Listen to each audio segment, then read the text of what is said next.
कौन कर मेरे को इधर लगा मॉडरेटर उधर है। ठीक है praise the Lord, praise the Lord सभी को। परमेश्वर का शुक्र है कि हमारा पहला सेशन कंप्लीट हुआ है। अभी डायरेक्ट दूसरे सेशन में जाने वाले हैं। अभी जो टॉपिक हमारा है राजेश भाई और वैसे भाई फ्रांसिस के बीच में ये टॉपिक तय हो चुका था ऑलरेडी, तय हो चुका था कि क्या पिता परमेश्वर ने यीशु मसीह को जन्म दिया है क्या। तो राजेश भाई का कहना है कि हाँ, पिता परमेश्वर ने यीशु मसीह को जन्म दिया है। और दूसरी तरफ जो है फ्रांसिस भाई का ये कहना है कि यीशु मसीह ने, पिता परमेश्वर ने यीशु मसीह को जन्म नहीं दिया। इस टॉपिक को हम देखेंगे। इसका जो फॉर्मेट इस तरह होगा, पहला केस प्रेजेंटेशन तो 30-30 मिनट, पहला केस प्रेजेंटेशन दोनों के तरफ से 30-30 मिनट का होगा। उसके बाद रिबटल सेक्शन होगा 15-15 मिनट का, ऐसा 2 रिबटल होगा। तो उसके बाद कंक्लूजन दिमाग की तरफ आएंगे तो 10-10 मिनट का कंक्लूजन रहेगा। तो हम प्रार्थना करके इस डिबेट को हम शुरू करेंगे। और एक क्वेश्चन पढ़ना चाहूँगा उसके लिए। मैं दोनों से ये उम्मीद रखता हूँ कि जैसा पहला पत्रस 3:15 में है, पढ़ूंगा। पर मसीहा को प्रभु जानकर अपने मन में पवित्र समझो। जो कोई तुमसे तुम्हारी आशा के विषय में कुछ पूछे उसे उत्तर देने के लिए सर्वदा तैयार रहो। पर लेकिन ये इम्पोर्टेंट बात है, नम्रता और भय के साथ। तो दोनों से उम्मीद रखता हूँ नम्रता और भय के साथ, परमेश्वर के वचन के साथ खिलवाड़ ना करते या मजाक मस्ती ना करते हुए बड़ी सादा सही तरीके से दोनों नम्रता के साथ यहाँ पर उत्तर देंगे एक दूसरे को, और हम सीखेंगे। प्रभु आशीष करें इन दोनों को। आए आंखों को बंद करें। प्यारे खुदा, हम तेरा धन्यवाद करते, शुक्रिया अदा करते प्रभु, सुबह से लेकर अब तक संभाला प्रभु। पहला जो डिबेट था प्रभु, पहले मकाम में जो हो गया प्रभु, उसे सही तरीके से प्रभु डिबेट करने के लिए तूने दोनों डिबेटरों को प्रभु तूने सहायता किया। प्रभु यहाँ पर बैठे हुए तमाम लोग प्रभु बहुत सारी बातों को प्रभु सीखने के लिए तूने सहायता की, इसलिए हम तेरा धन्यवाद करते हैं खुदा। प्रभु ये दूसरा सेशन भी तेरे पवित्र हाथों में सौंपते मैंने खुदा, इसका भी आदि और अंत तू ही रहे। पवित्र आत्मा तो यहाँ पर कब्जा कर और तेरे वचनों के भेद को, सच्चाई को प्रभु तू बाहर जाहिर कर देगा, ताकि लोग सच्चाई को समझे और सच्चाई के द्वारा आज़ाद हो जाए। जिस जिन एरिया में प्रभु बंधन में छुटकारा पाए, यीशु मसीह को सभी लोगों ने कहा आमीन। आइए पहला सेशन को पॉजिटिव साइड, डिबेट का रूल वही होता है, पॉजिटिव साइड अफर्मेशन ही पहला जाता है। तुम हाँ में हो या ना हो, हाँ वाला ही पहले जाता है। स्टार्ट करो, आपका टाइम स्टार्ट होता है। सभी को प्रभु यीशु मसीह के नाम से मेरा प्यार भरा सलाम। सो अभी हम सेकंड जाएंगे भाई ओके। सो हम सेकंड टॉपिक पे जा रहे हैं। ओके, सो मेरा जो पॉइंट है वो ये है कि यीशु मसीह को परमेश्वर ने ही जन्म दिया है। मतलब जिस तरह परमेश्वर ने मनुष्य को जन्म दिया, मनुष्य को बनाया, उसी तरह यीशु मसीह को परमेश्वर ने क्या किया, जन्म दिया। ओके, सो ये बातें सुनने वाले को कुछ भी लग सकता है, सही भी लग सकता है, गलत भी लग सकता है, लेकिन कोई भी विषय क्यों ना हो, बाइबल में लिखित पूर्वक होना चाहिए। ओके, बाइबल में जब वो बातें लिखी है, बाइबल में जब वो बातें है समझो, तो उसे हम लोग 100% मानना चाहिए। लेकिन जो बातें बाइबल में नहीं है, या फिर कोई मन से, अपने मन गढ़न से कोई लॉजिक दे रहा है, या फिर अपने मन से कोई विवरण दे रहा है, कोई अर्थ दे रहा है, तो उसको हम मानना नहीं चाहिए। लेकिन बाइबल में अगर हमारे पास रेफरेंस है, लिखित पूर्वक है, ओके, तो हम क्या करना चाहिए, उस विषय को हम लोग 100% मानना चाहिए। ओके, तो मेरा जो पॉइंट है कि यीशु मसीह भी जो है, परमेश्वर ने यीशु मसीह को जन्म दिया है, इसीलिए यीशु मसीह परमेश्वर के पुत्र है। जन्म दिया इसलिए क्या है, परमेश्वर के पुत्र है। जैसे कि बाइबल में से कुछ बातें मैं आपको बताना चाहता हूँ। इब्रानी की पत्री में हम देखेंगे। ओके, इब्रानी की पत्री 1 अध्याय 5वां वचन से पढ़ेंगे। यहाँ पर स्वर्गदूत और यीशु मसीह में दोनों में कंपेयर करते हुए दोनों में क्या डिफरेंट है करके बताया जा रहा है। इस तरह लिखा है, क्योंकि स्वर्गदूतों में से उसने कब किसी से कहा तू मेरा पुत्र है, आज तू मुझसे उत्पन्न हुआ है। मतलब ये वचन हमें ये बता रहा है कि परमेश्वर ने कभी भी नहीं कहा कि स्वर्गदूत को मैंने उत्पन्न किया है या स्वर्गदूत मेरे पुत्र है करके परमेश्वर ने कभी भी नहीं कहा। ओके, लेकिन यीशु मसीह के विषय में हम देखेंगे, समझो यहाँ पर इस तरह लिखा है। ओके, और फिर यह मैं उसका पिता होऊंगा और मेरा पुत्र होगा। अभी छठा वचन में यहाँ पर यीशु मसीह के बारे में बताया जा रहा है। ओके, यीशु मसीह के बारे में बताया जा रहा है। और जब पहलोट को जगत में फिर लाता है, मतलब किसको? पहलोटे, पहलोटा यानी कि हम देखेंगे, समझो एक परिवार में समझो मान लो 5 बच्चे या 10 बच्चे हैं। ओके, जो पहला जन्म लिया उसको क्या बोला जाता है? पहलोटा पुत्र। ओके, पहलोटा पुत्र उसको बोला जा रहा है। अभी यीशु मसीह यहाँ पर क्या बोला जा रहा है?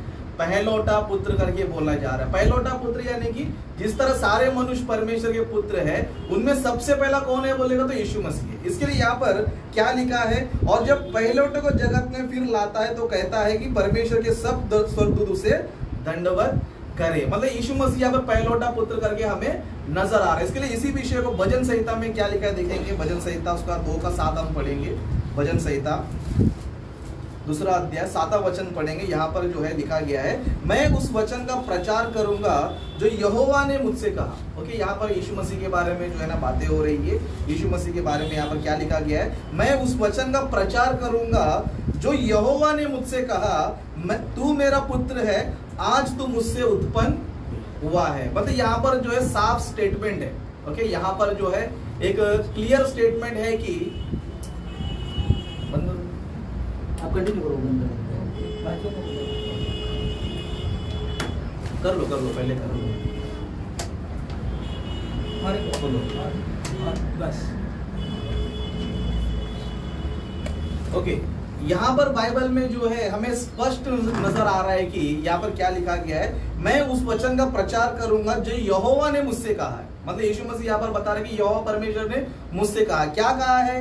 तू मेरा पुत्र है, आज तू मुझसे उत्पन्न हुआ है। मतलब यहाँ पर अपने को स्टेटमेंट मिल रहा है, बाइबल में रेफरेंस मिल रहा है, यहाँ पर यीशु मसीह खुद कह रहे हैं कि पिता ने मुझे क्या किया है? उत्पन्न किया है। इसीलिए हम कहते हैं कि यीशु मसीह भी परमेश्वर के पुत्र है, मतलब पहलोटा पुत्र। इस तरह इसी विषय को बाइबल में हम देखेंगे, समझो इब्रानी की पत्री में भी जो है ना लिखा गया है कि ये बातें किसके लिए लिखी गई है? यीशु मसीह के लिए लिखी गई। जैसे कि वचन हम देखेंगे इब्रानी की पत्री में, उसका 5वां अध्याय 5वां वचन से पढ़ेंगे। ओके, 5वां अध्याय इब्रानी की पत्री 5वां अध्याय 5वां वचन से, वैसे ही मसीह ने भी महायाजक बनने की बड़ाई अपने आप से नहीं ली, पर उसको उसी ने दी जिसने उससे कहा था, तू मेरा पुत्र है और आज मैं ही ने तुझे उत्पन्न किया है। मतलब बाइबल में जो है ना साफ रेफरेंस है कि परमेश्वर ने क्या किया? यीशु मसीह को उत्पन्न किया है। मतलब एकदम क्लियर स्टेटमेंट है। इसके लिए बाइबल में यीशु मसीह को परमेश्वर का पुत्र बोला गया है। अगर समझो यीशु मसीह को परमेश्वर ने जन्म नहीं दिया समझो, तो परमेश्वर क्यों बोलेगा ये मेरा पुत्र है? परमेश्वर क्यों बोलेगा मेरा पुत्र है? अगर समझो मैं कि मेरे बेटे को है ना, वो भी मनुष्य है, उसको ही मैं बेटा क्यों बोल रहा हूँ, उसको ही मैं पुत्र क्यों बोल रहा हूँ? क्योंकि उसको मैंने ही जन्म दिया है, मैंने ही उत्पन्न किया है। इसके लिए मैं क्या बोलूंगा?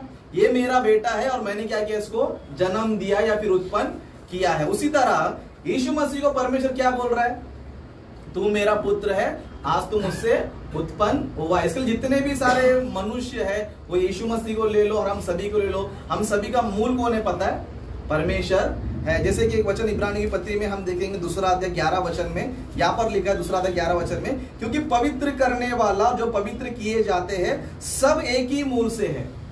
मतलब पवित्र करने वाला यानी कि यीशु मसीह ने हमें क्या किया है? पवित्र किया है। और हम कौन बोलते? पवित्र किए जाते हैं। अब हम सभी को क्या बोला जा रहा है? हम सभी का मूल कौन है? परमेश्वर है। इसके लिए यीशु मसीह हमें क्या बोल रहा है? भाई कहता है। क्या कहता है? इसके नीचे क्या लिखा है ना? सब एक ही मूल से है, इस कारण वह उन्हें भाई कहने से नहीं लजाता है। मतलब यीशु मसीह मनुष्य क्या बोल रहा है? भाई बोल रहा है। भाई क्यों बोल रहा है? क्योंकि जिस तरह यहोवा परमेश्वर यीशु मसीह का पिता है, उसी तरह परमेश्वर कौन है? मनुष्यों का भी पिता है। इसके लिए यीशु मसीह क्या कहते हैं? योना सुसमाचार में देखेंगे 17 अध्याय 20 अध्याय ओके 20 अध्याय 17 वचन देखेंगे। यीशु ने उनसे कहा, मुझे मत छू, क्योंकि मैं अब तक पिता के पास ऊपर नहीं गया, परंतु मेरे भाइयों के पास जाकर उनसे कह दे कि मैं अपने पिता और तुम्हारे पिता और अपने परमेश्वर तुम्हारे परमेश्वर के पास जाता हूं। मतलब हम देख सकते हैं कि यहाँ पर यीशु मसीह खुद कह रहा है कि परमेश्वर कौन है? वो मेरा भी पिता है, तुम्हारा भी पिता है। अभी परमेश्वर ने आपको जन्म दिया, ये राइट है, तो ये भी राइट है कि परमेश्वर ने यीशु मसीह क्या किया है? जन्म दिया है। इसके लिए यीशु मसीह क्या कह रहा है? परमेश्वर जो है मेरा भी पिता है, तुम्हारा भी पिता। इसके लिए चेलों को यीशु मसीह क्या बोल रहा है?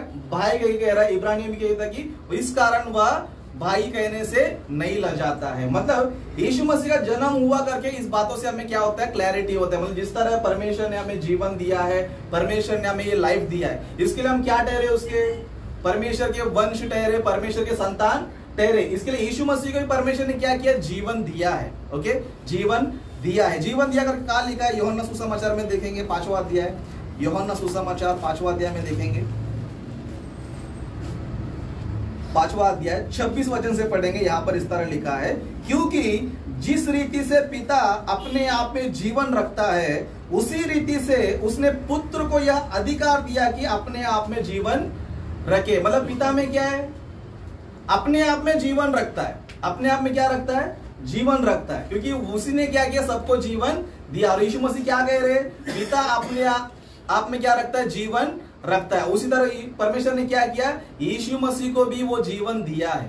ओके, जीवन दिया है, मतलब लाइफ जो है ना दिया है। अगर यीशु मसीह समझो खुद से जीवन होते समझो तो उसको हम लोग बोल सकते हैं कि यीशु मसीह का जन्म हुआ नहीं है। लेकिन यहाँ पर वचन हमें बता रहे पिता ने मुझे क्या किया है? जीवन दिया। ये लाइफ मुझे पिता ने दिया। इसके लिए क्या बोलता है? क्योंकि जिस रीति से पिता अपने आप में जीवन रखता है, उसी रीति से उसने पुत्र को भी यह अधिकार दिया है। मतलब अगर यीशु मसीह को पिता ने जीवन दिया तो इसका मतलब क्या है? परमेश्वर ने उसको जन्म दिया। इसके लिए इसी विषय को अगर और बातों को हम देखेंगे, समझो प्रेरितों के काम 17 अध्याय में, प्रेरितों के काम 17 अध्याय में देखेंगे। ओके, 25 वचन से मैं पढ़ना चाहूंगा यहाँ पर। 25 वचन से ना 25 वचन से, ना किसी वस्तु की आवश्यकता के कारण मनुष्य की हाथ की सेवा लेता है। यहाँ से पॉइंट हम देखेंगे, क्योंकि वह स्वयं ही सबको जीवन और श्वास और सब कुछ देता है। मतलब पिता परमेश्वर ने क्या दिया? स्वयं क्या किया है? सबको, यीशु मसीह को भी जीवन उन्होंने दिया और सब मनुष्यों को क्या किया है? उसी ने जीवन दिया। तो इन सारी बातों से हमें पता चलता है कि यीशु मसीह को जो जीवन मिला है वो पिता की ओर से मिला है। मतलब यीशु मसीह के पास जो कुछ भी है वो सब किसने दिया है? पिता ने दिया है। मतलब जीवन किसने दिया है? पिता ने। जिस तरह हम बोलते हैं हमको जीवन किसने दिया है, हम परमेश्वर का नाम लेते हैं कि परमेश्वर ने हमें जीवन दिया। इस तरह यीशु मसीह भी क्या बता रहे? मुझे जीवन किसने दिया है? परमेश्वर ने दिया। इसके लिए भजन संहिता में इब्रानी की पत्री में लिखा है कि तू मेरा पुत्र है, आज तू मुझसे क्या हुआ है? उत्पन्न हुआ है। कभी उत्पन्न हुआ बोल तो सबसे पहला। इसके लिए यीशु मसीह क्या बोला गया है? परमेश्वर का पहलौठा पुत्र। परमेश्वर का पहलौठा पुत्र। पहलौठा पुत्र यानी कि हम सभी भी परमेश्वर के पुत्र है, लेकिन हम सभी में परमेश्वर सबसे पहले किसको जन्म दिया बोले तो यीशु मसीह को जन्म दिया। और एक वचन हम देखेंगे रोमियो की पत्री में 8वां अध्याय, रोमियो की पत्री 8वां अध्याय 29 वचन में पढ़ेंगे। यहाँ पर इस तरह लिखा है, क्योंकि जिन्हें उसने पहले से जान लिया है उन्हें पहले से ठहराया भी है कि उसके पुत्र के स्वरूप में हो, ताकि वह बहुत भाइयों में पहलौठा ठहरे। मतलब बहुत भाई है, हम सब यीशु मसीह के भाई यहाँ पर वचन कह रहे हैं। और यीशु मसीह उसमें क्या है? सब भाइयों में पहलौठा है। जिस तरह एक परिवार में हम देखते हैं कि पिता के बहुत सारे बच्चे होते हैं, है ना। पहला बच्चा जो होता है पहलौठा कहलाता है, बाद में जो सेकंड होता है, फिर उसके बाद दूसरा तीसरा बच्चा कहलाता है। जो पहला जन्म लिया उसको क्या बोला जाता है? पहलौठा बोला जाता है। तो बाइबल जो हमें बताती है कि यीशु मसीह परमेश्वर का पुत्र है, यीशु मसीह पहलौठा पुत्र है,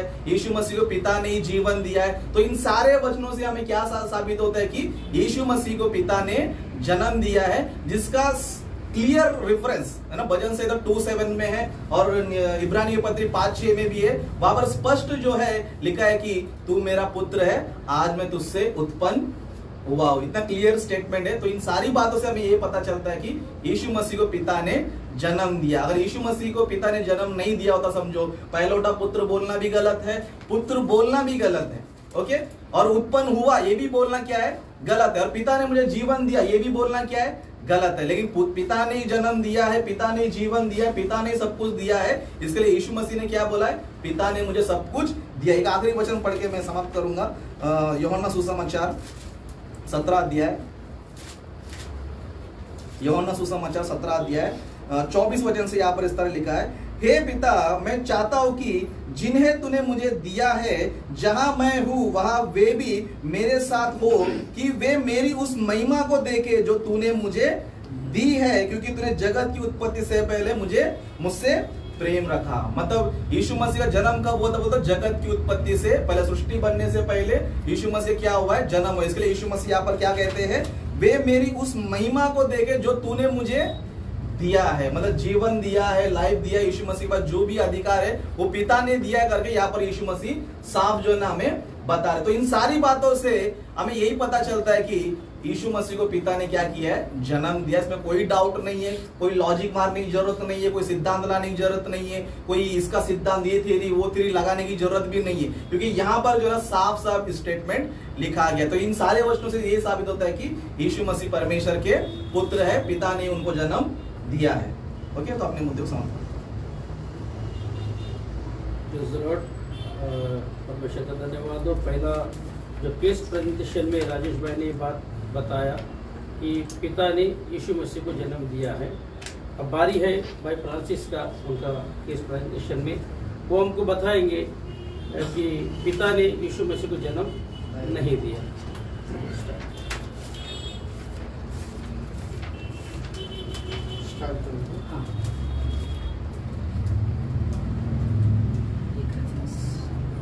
स्टार्ट करते हैं।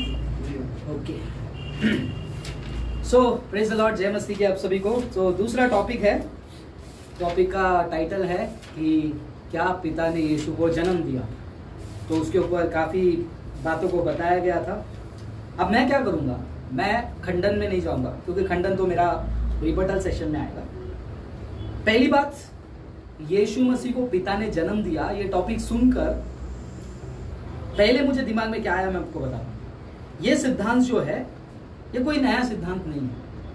ये जेहोवास विटनेसेस भी यही चीज को सिखाते हैं कि जो है पिता जो है फर्स्ट बॉर्न, फर्स्ट क्रिएशन है। लेकिन चलो वो तो खंडन की बात है।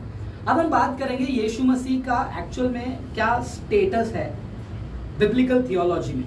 ठीक है, पर्सनल थियोलॉजी नहीं, बिब्लिकल थियोलॉजी। एक ज्यादा नहीं लूंगा, मैं बहुत शॉर्ट में एक्सप्लेन कर दूंगा क्योंकि जितने लोग सुन रहे हैं आप लोग ऑलरेडी पता चल गया होगा कि एक ऐसा मुद्दा है और उसके ऊपर कितना बात करें तो क्या होगा। यीशु मसीह को पिता ने अगर बनाया तो एक समय में बनाया होगा जिसके बारे में बोला है। अब मैं उस पर टच नहीं करूंगा रिबटल में, लेकिन मेरा प्रिपरेशन पे मैं बात कर रहा हूं। तो चलिए एक वचन को पढ़ते हैं, यूहन्ना की किताब पहला अध्याय, वचन पहला। सिंपल वचन है, हर कोई जानता है। यूहन्ना की किताब पहला अध्याय वचन पहला। देखिए वचन में क्या लिखा है।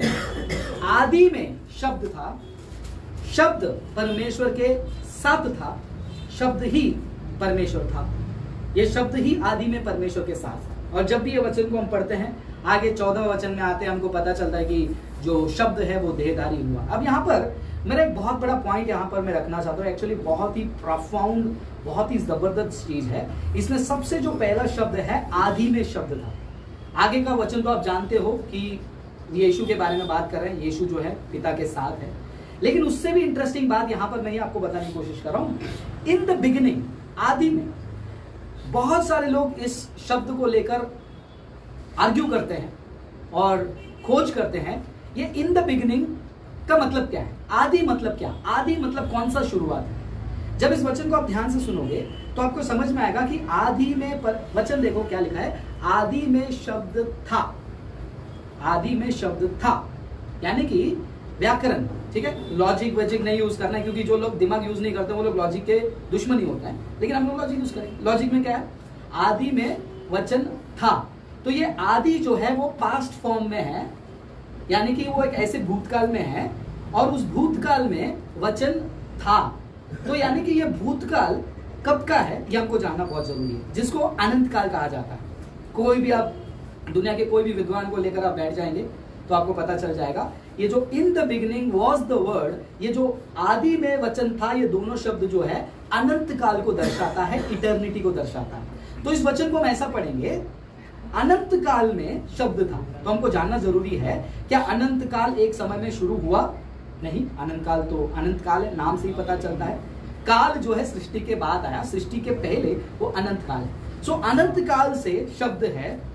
अगर वो शब्द अनंत काल से है तो शब्द किसके साथ है? परमेश्वर के साथ है। तो यानी कि परमेश्वर अनंत काल है, अनंत काल परमेश्वर के साथ एक वचन है, जो वचन यीशु है।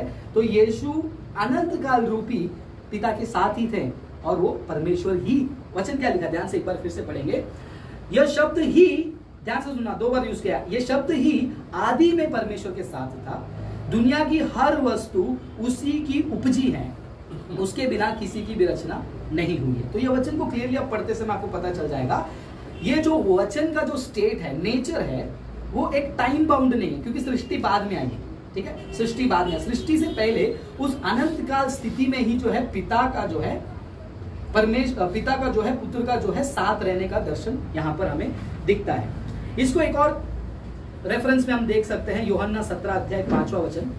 यूहन्ना 17 अध्याय 5वां वचन में देखिए क्या कहा गया है।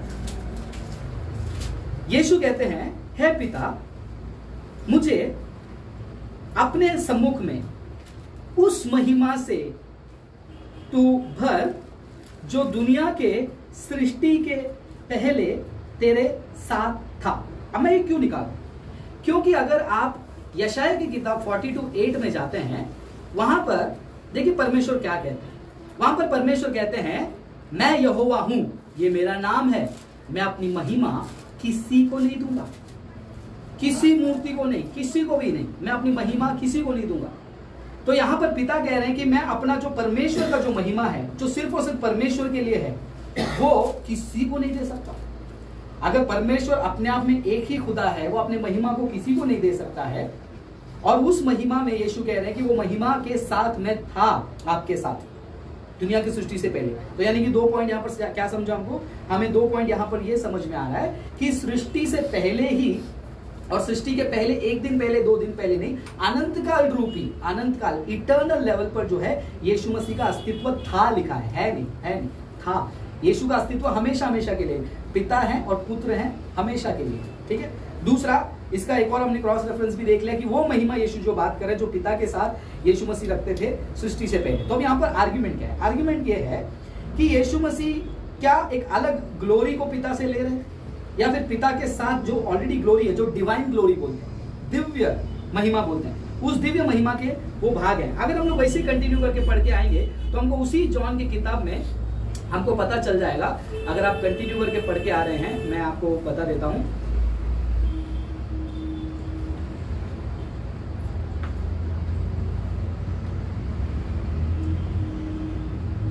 परमेश्वर को जो है किसी ने नहीं देखा, केवल उसका पुत्र यीशु ही है जो उसके बाहों में है। ठीक है, ये वचन आपको यूहन्ना के पहले अध्याय में मिल जाएगा।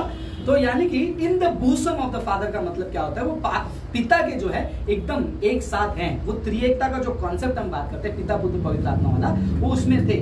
लेकिन जो कहते हैं कि यीशु मसीह बाद में जन्मा एक समय काल में, वो ये कहने की कोशिश कर रहे हैं पिता अलग थे, फिर पिता ने एक समय पर एक को जन्म दिया, और एक को जन्म करके अपना वाला जो ग्लोरी है, जो किसी को देना नहीं चाहते थे, वो उस पुत्र को दिया और उसको पुत्र बनाया, ये कहते हैं। दूसरी बात, अगर यीशु मसीह एक समय पर जन्म हुए पिता के द्वारा, बाइबल हमें कहती है कि एक ही सृष्टि करता है, उसके अलावा कोई और सृष्टि करता नहीं।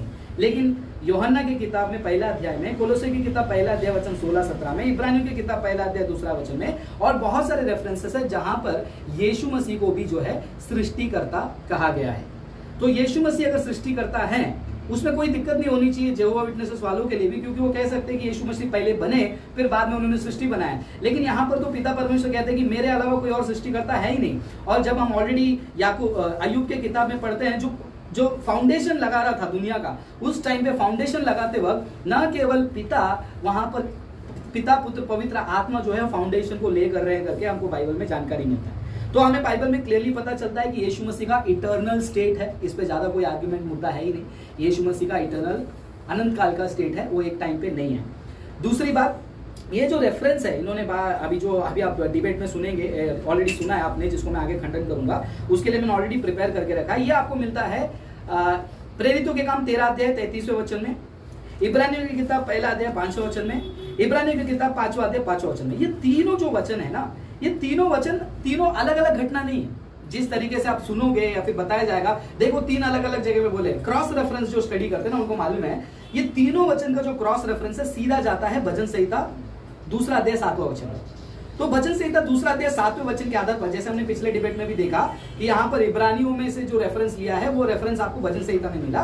तो भजन संहिता जो फाउंडेशन है 2 अध्याय 7वां वचन का, उसके आधार पर 3 जगहों पर रिपीटेडली प्रेरितों के काम 13 अध्याय 33 वचन, इब्रानियों की किताब पहला अध्याय 5वां वचन, इब्रानियों की किताब 5वां अध्याय 5वां वचन में उस बात को इस्तेमाल किया। तो वहां पर शब्द क्या है, जरा उसको मैं पढ़ता हूँ। इब्रानियों की किताब पहला अध्याय 5वां वचन को मैं 1 मिनट पढ़ लेता हूँ। क्योंकि परमेश्वर ने किसी भी स्वर्गदूत से ऐसा नहीं कहा तू मेरा पुत्र है, आज मैं तेरा पिता बना हूं। ठीक है, लेकिन हमने कुछ और ही सुना था कि रिवाइंड करके देखना पड़ेगा। यहां पर परमेश्वर ने किसी भी स्वर्गदूत से ऐसा नहीं कहा तू मेरा पुत्र है, आज मैं तेरा पिता बना हूं। और उसी का क्रॉस रेफरेंस आपको मिलेगा इब्रानियों के किताब 5वां अध्याय 5वां वचन में। इसी प्रकार मसीह ने भी महायाजक बनने की महिमा को स्वयं ग्रहण नहीं किया, बल्कि परमेश्वर से उससे कहा तू मेरा पुत्र है, आज मैं तेरा पिता बना हूं। तो जब मैं भजन संहिता 2:7 में जाता हूं तो मुझे वहां पर एक शब्द मिलता है बना है। इसको इंग्लिश में बिगॉटन लिखा गया है, ग्रीक में मोनोगेनेस कहा जाता है। अब इस शब्द का थोड़ा सा हम लोग पोस्टमार्टम करेंगे, क्योंकि ट्रांसलेशन और अनुवाद को लेकर बैठने पर क्या हो जाता है ना, अनुवाद किस लिए किया जाता है बता, अनुवाद इंसान को सरल भाषा में समझाने के लिए, लेकिन एक मूल भाषा जो है वो पूरा कॉन्टेक्स्ट को क्लियर कर दे। तो यहाँ पर भजन संहिता 2:7 में जो बिगॉटन शब्द इस्तेमाल किया है वो किस लिए इस्तेमाल किया है, उसको जब हम समझते हैं तो हमको पता चलता है कि बिगॉटन का मतलब ये नहीं होता है कि जन्म देना, क्योंकि अगेन वापस से जाकिर नाइक वाला आर्ग्यूमेंट है, क्योंकि वो भी कहते हैं कि God so loved the world that he gave his only begotten son। तो जाकिर नाइक का भी यही आर्ग्यूमेंट है कि परमेश्वर ने जो है यीशु को जन्म दिया। ऐसे कैसे जन्म दे दिया, क्रिश्चियन लोग कहते हैं, और वही आर्ग्यूमेंट यहाँ पर भी हमको सुनने मिलेगा कि यीशु मसीह को जो है पिता ने जन्म दिया। तो ये जो शब्द मैं पिता बनूंगा, पुत्र बना है, तो ये बिगॉटन बिगॉटन बिगॉटन 4 जगह पे जो शब्द लिखा है वो जन्म देने के बात नहीं कर रही है। वो कैसे जन्म देने के बारे में बात नहीं कर रही है, वो सब जो है एक विशेष घटना के बारे में बात करें। चलिए प्रेरितों के काम 13-33 वचन पढ़ते हैं। यीशु को मर जाने के बाद पुनर्जीवित करके उसकी संतानों के लिए परमेश्वर ने उसी प्रतिज्ञा को हमारे लिए पूरा किया, जैसे कि क्रॉस रेफरेंस, जैसे कि भजन संहिता के दूसरे भजन में लिखा है। मैं नहीं बोल रहा हूं, बाइबल खुद बोल रही है। जैसे कि भजन संहिता के दूसरे भजन में लिखा गया है कि तू मेरा पुत्र है, मैंने तुझे आज जन्म दिया। तो यानी कि आपको पता चल रहा है कि भजन संहिता 2 अध्याय 7वां वचन का आंसर क्या है, उसको आप पढ़ने के लिए प्रेरित 13:33 पढ़ लीजिए। क्या लिखा है, यीशु को मरे जाने के बाद पुनर्जीवित करके उनकी संतानों के लिए परमेश्वर ने उसे प्रतिज्ञा को हमारे लिए पूरा किया, जैसे कि वचन में लिखा है। कैसे कि, जैसे, किस लिए, सो यीशु मसीह को जो है पुनरुत्थान के द्वारा वहां पर पिता जो है डिक्लेयर कर रहे हैं कि ये जो है बिगॉटन पुत्र है। तो आपको 2 कॉन्टेक्स्ट में समझना है। जब यीशु के लिए बिगॉटन सन, इकलौता पुत्र इस्तेमाल किया है, जैसे मैंने वो शब्द बताया मोनोगेनेस, वो यूनिक है, वो विशेष है। वो ऐसा नहीं है कि मतलब पिता से जन्मा है। कोई भी ग्रीक डिक्शनरी, कोई भी इंग्लिश डिक्शनरी से इसको साबित किया नहीं जा सकता है। बिगॉटन का मतलब जन्म देना ही है। बिगॉटन का मतलब है यूनिक है। यीशु क्यों यूनिक है, क्योंकि वो अपने आप में परमेश्वर के 3 व्यक्ति में से एक व्यक्ति है, और वो व्यक्ति मनुष्य बनकर आया, इसीलिए उसको बिगॉटन सन, वो यूनिक बेटा है, वही शब्द को कहा गया है। और उतना ही नहीं, हम देख पा रहे हैं कि क्यों यहाँ पर भजन संहिता 2:7 में ये कहा गया है कि वो पुत्र बनाए, क्योंकि यीशु के मर जाने के बाद पुनरुत्थान के कारण जो है वो क्या कहलाया गया है, पुत्र कहलाया गया, डिक्लेयर किया गया है। और एकदम क्लियरली रेफरेंस आपको देना है, तो मैं आपको क्लियर रेफरेंस दे देता हूँ। रोमियो की किताब, कितना टाइम बचा, 18 मिनट है ना। रोमियो की किताब 1 अध्याय 4 वचन में क्लियरली लिखा है, देखिए क्लियरली लिखा है। यहाँ पर क्या लिखा है, किंतु पवित्र आत्मा के द्वारा, ध्यान से सुनिएगा, किंतु पवित्र आत्मा के द्वारा मरे हुओं में से जिलाए, ध्यान से सुनना, मरे हुओं में से जिलाए जाने के कारण जिसे सामर्थ्य के साथ परमेश्वर का पुत्र दर्शाया गया, यही यीशु मसीह हमारा प्रभु। तो क्या समझा, पॉइंट नंबर 1, यीशु मसीह अनंत अनादिकाल के लिए है। उनका शुरुआत एक टाइम पे नहीं हुआ। यूहन्ना की किताब 1 अध्याय 1 वचन, बिगिनिंग, आदि, अनंत काल, उसको कोई खोज नहीं सकता, वो इटर्निटी है। इटर्निटी में यीशु मसीह का एग्जिस्टेंस है। दूसरा पॉइंट, वो ग्लोरी जो पिता किसी को नहीं देते हैं, वो ग्लोरी को यीशु शेयर कर रहे हैं, हमने देखा जॉन चैप्टर 17:5 में। तीसरा, हमने देखा कि यीशु मसीह जो है वो सारे गुणों को रखते हैं जो सिर्फ पिता का है, सृष्टि करने वाला, वो देखा। तीसरा, हमने देखा कि ये जो इब्रानियों की किताब में, प्रेरितों के काम में जो 3 जगह पे जो रेफरेंस इस्तेमाल किया है बेगॉटन का, उसका क्रॉस रेफरेंस है भजन संहिता 2:7 में। और बेगॉटन का मीनिंग मैंने आपको समझाया। बेगॉटन का मीनिंग का मतलब क्या होता है, वो यूनिक है। क्यों यूनिक है, क्योंकि वो परमेश्वर होकर, क्योंकि कोलोसी की किताब में हम यही पढ़ते हैं, वो परमेश्वर होकर वो क्या नहीं सोचा, He did not consider to be robbery, he lowered them। वो क्या किया, अपने आप को खाली किया। आप इसको पढ़ सकते हैं कोलोसी की किताब। वह अदृश्य परमेश्वर का दृश्य रूप है, वो सारी सृष्टि का शिरोमणि है। क्योंकि जो कुछ आपने पढ़ाई होगा, तो टाइम के लिए मैं उसको शॉर्ट में कर रहा हूं। तो ऑलरेडी परमेश्वर का अदृश्य रूप है, ऑलरेडी वो परमेश्वर है, वो वो मनुष्य बनकर जन्मा जो है, इसीलिए उसको जो है एकलौता यूनिक बेटा, अगर आप NIV ट्रांसलेशन और लेटेस्ट ट्रांसलेशन पढ़ोगे वहां पर बिगॉटन की जगह पे यूनिक और स्पेशल सन भी जो है लिखा गया है। और क्यों यूनिक स्पेशल सन बन गया है? क्योंकि यीशु मसीह, जैसे मैंने प्रेरित 13:33 और रोमियो के 1:14 वचन में आपको पढ़ के सुनाया कि पुनरुत्थान के कारण वो क्या हुआ, एकलौता पुत्र का जो वो बयान है वो और खुला हो गया। क्यों यीशु मसीह आया? जॉन 3:16, परमेश्वर ने इस जगत से इतना प्यार किया कि उसने अपना एकलौता पुत्र दे दिया ताकि जो कोई इस पर विश्वास करे वो अनंत काल का जीवन पाए और विनाश ना। कैसे देगा? क्रूस पे मरकर पुनरुत्थान होकर। तो वो क्रूस पे मरकर पुनरुत्थान होना उसके एकलौते पुत्र होने के उस बात को दर्शाता है। वही हम प्रेरित 13:33 में और रोमियो की किताब 1:14 में हम पढ़ते हैं। तो यही मेरा रेफरेंस है, इसी के साथ मैं रोकता हूँ। और जो जो पॉइंट निकाला है उसको तो मैंने आंसर किया नहीं, क्योंकि वो मैं रिबटल में आंसर करूंगा। हमारा पहला राउंड इस प्रेजेंटेशन परजिस भाई का भी सुने। उन्होंने बाइबल में से बहुत सारे दलाइल दिए, सबूत दिए कि यीशु मसीह पिता परमेश्वर से जन्मा नहीं है, वो आदि से है। हाँ, लेकिन दूसरी बात, अगर समझो यीशु मसीह अगर पायलट अगर बाइबल में लिखा है जन्मा है लिखा, तो उसका मूल भाषा में गया, ठीक है, ट्रांसलेशन है, उसका मूल भाषा में जाकर उसका मीनिंग को, मतलब को उन्होंने बताया कि किस कॉन्टेक्स्ट में जन्मा है करके लिखा है करके। तब बारी है इनके आर्ग्यूमेंट को रद्द राजेश भाई किस तरीके से करते हैं, अपने रिबेटल में मूल भाषा में जाके करता है या बाइबल की रोशनी में चैन रेफरेंस में करता है, क्रॉस रेफरेंस से करता है, वो उनके ऊपर लगी हुई बात है। आइए एक जोरदार ताली बजाकर सुनेंगे। ठीक है, सो ब्रदर ने कुछ पॉइंट्स दिए हैं, लेकिन मुझे अभी तक ऐसा भी एक रेफरेंस नहीं मिला, अभी तक मुझे एक ऐसा रेफरेंस नहीं मिला जहाँ पर ये लिखा हो कि यीशु मसीह को पिता ने जन्म नहीं दिया है। ओके, नहीं दिया करके एक भी रेफरेंस उन्होंने नहीं दिया, बस लिखी हुई बातों को, ओके, जो वचन लिखे गए हैं, जो बातें लिखी गई है, बस उन्होंने क्या किया है, एक अर्थ बता दिया पर देखो इसका वचन का ये अर्थ होता है, ये अर्थ होता है। वो अर्थ भी उन्होंने क्या नहीं किया, बाइबल से जो है ना नहीं दिखा पाए। ओके, बाइबल से जो है ना नहीं दिखा पाए। सबसे पहली बात में है ना, ब्रदर ने जॉन 1:1 लिया। ओके, आदि में वचन था, वचन परमेश्वर के साथ था। ओके, उस चीज को मैं भी मानता हूँ। ओके, तो मैंने पहले ही बताया था कि जगत की उत्पत्ति से पहले परमेश्वर ने क्या किया है, सब कुछ यीशु मसीह को दिया है। मतलब आदि में यीशु मसीह पिता के साथ इसलिए थे क्योंकि यीशु मसीह को जन्म कभी दिया है, मतलब जगत की उत्पत्ति से पहले। मैं वापस उस रेफरेंस को पढ़ना चाहूंगा। ओके, यूहन्ना सुसमाचार का 17 अध्याय,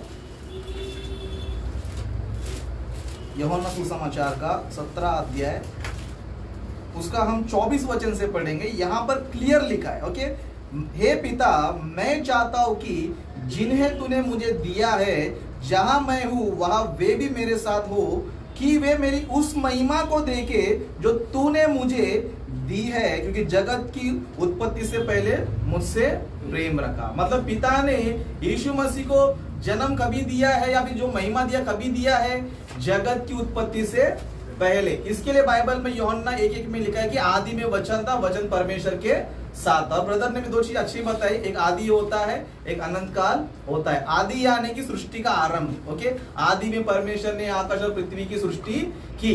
तो परमेश्वर ने यीशु मसीह को कभी जन्म दिया, कभी जीवन दिया बोलेगा तो आदि से, सृष्टि बनने से पहले। इसके लिए बाइबल में अपना कोलोसी की पत्री 1 अध्याय 15 वचन में हम देखेंगे। कोलोसी की पत्री 1 अध्याय 15 वचन में,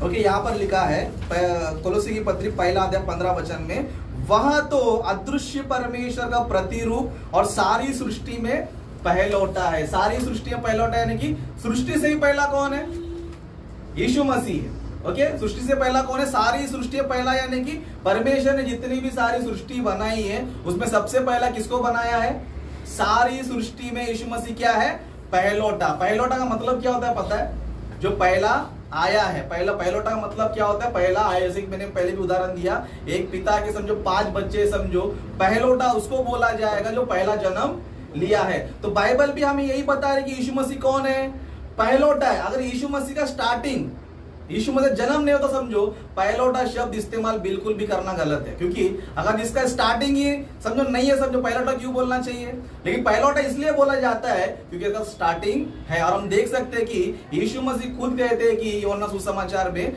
जिस तरह पिता अपने आप में जीवन रखता है तो पिता ने क्या किया है, वो जीवन दिया है। वहां पर ये नहीं लिखा कि जिस तरह पिता जीवन रखता है उस तरह पुत्र भी जीवन रखता है करके नहीं लिखा है। वहां पर क्या लिखा है, पिता ने मुझे क्या किया है, जीवन दिया है। ओके, तो इन सारी बातों से हमें क्या पता चलता है कि यीशु मसीह को पिता ने जगत की उत्पत्ति से पहले जीवन दिया है, जगत की उत्पत्ति से पहले जन्म दिया है। ओके, तो ये अभी बहुत सारी बातों को हम देखेंगे, जैसे कि और भी कुछ पॉइंट दिए।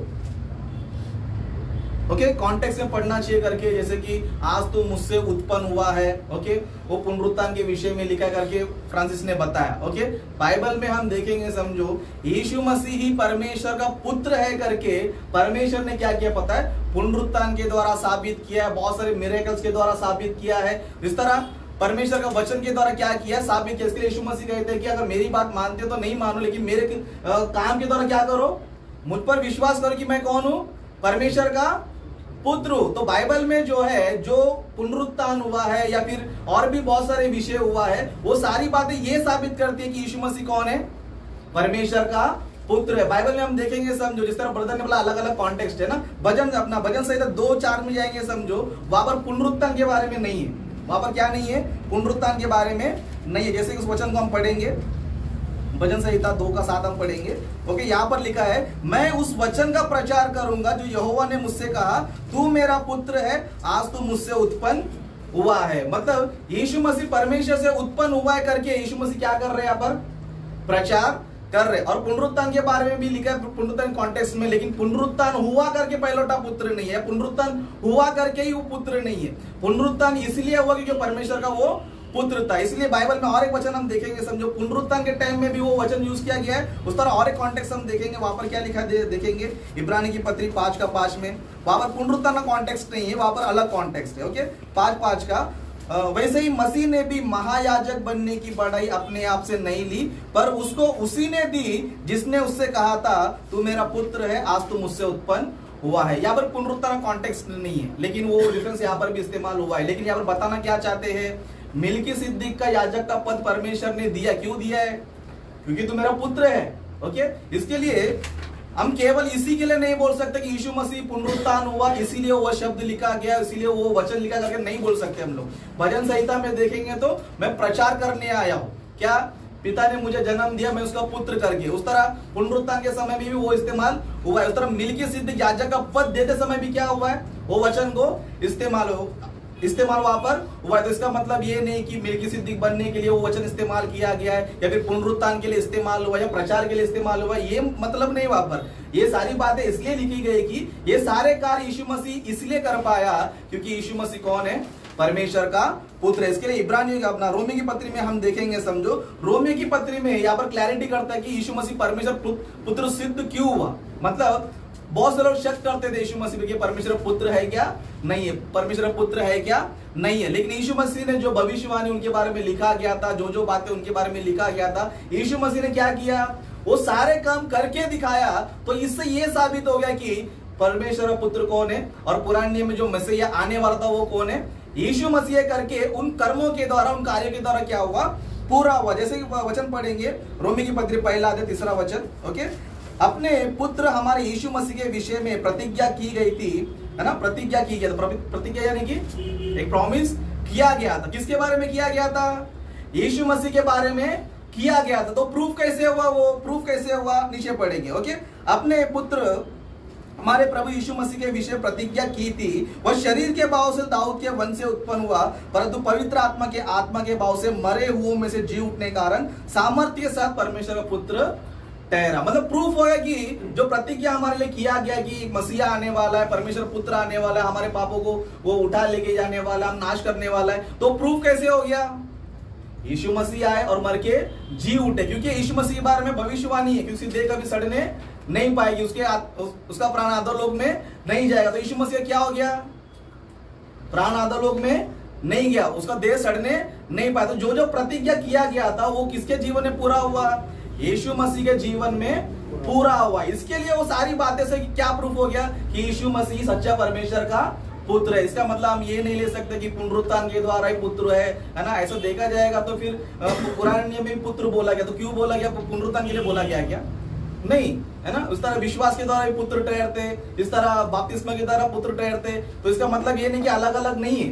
ओके, कहने का मतलब क्या है? हम सभी लोग परमेश्वर के पुत्र हैं। ओके, लेकिन परमेश्वर हमें क्या कर रहा है? एक लेवल दे रहा है या फिर एक पद दे रहा है कि हमें परमेश्वर के नियमों क्या करना है, पालन करना है, जिससे ये प्रूफ होता है कि हम कौन है, परमेश्वर की आज्ञा को मानते हैं, उसके हम लोग क्या है, पुत्र है। ओके, तो इसी तरह ये सारे वचनों से हमें ये पता चलता है कि यीशु मसीह परमेश्वर के पुत्र क्यों है? बोल तो पिता ने उनको जन्म दिया। जिस तरह यीशु मसीह ने कहा कि पिता ने मुझे क्या दिया है? जीवन दिया। पिता अपने आप में जीवन रखता है, लेकिन पुत्र को दिया गया। उसका मतलब वो ये था कि जन्म दिया गया, क्योंकि जीवन किसने दिया है? पिता ने दिया है। उस तरह ब्रदर ने बोला बिगॉटन का मतलब ये नहीं होता है, वो नहीं होता है। तो वो सारे बिगॉटन का मतलब क्या करना चाहिए? बाइबल में से दिखाना चाहिए। ओके, क्योंकि विकिपीडिया में जाओगे, इसका उसका कमेंट्री पढ़ोगे, समझो, वो दुनिया भर का अर्थ आपको देंगे। यूनिक भी बोलेंगे, काइंड भी बोलेंगे, इसका मतलब जन्म देना ही बोलते। तो बिगॉटन का मतलब क्या कर सकते हो? तुमको जैसे समझ में आए वैसा ले सकते हो, लेकिन बाइबल के जो वचन हमें बताए जा रहे हैं कि पिता ने मुझे दिया है, ओके, जन्म दिया है, उत्पन्न किया है, तो इससे हमें क्या साबित होता है?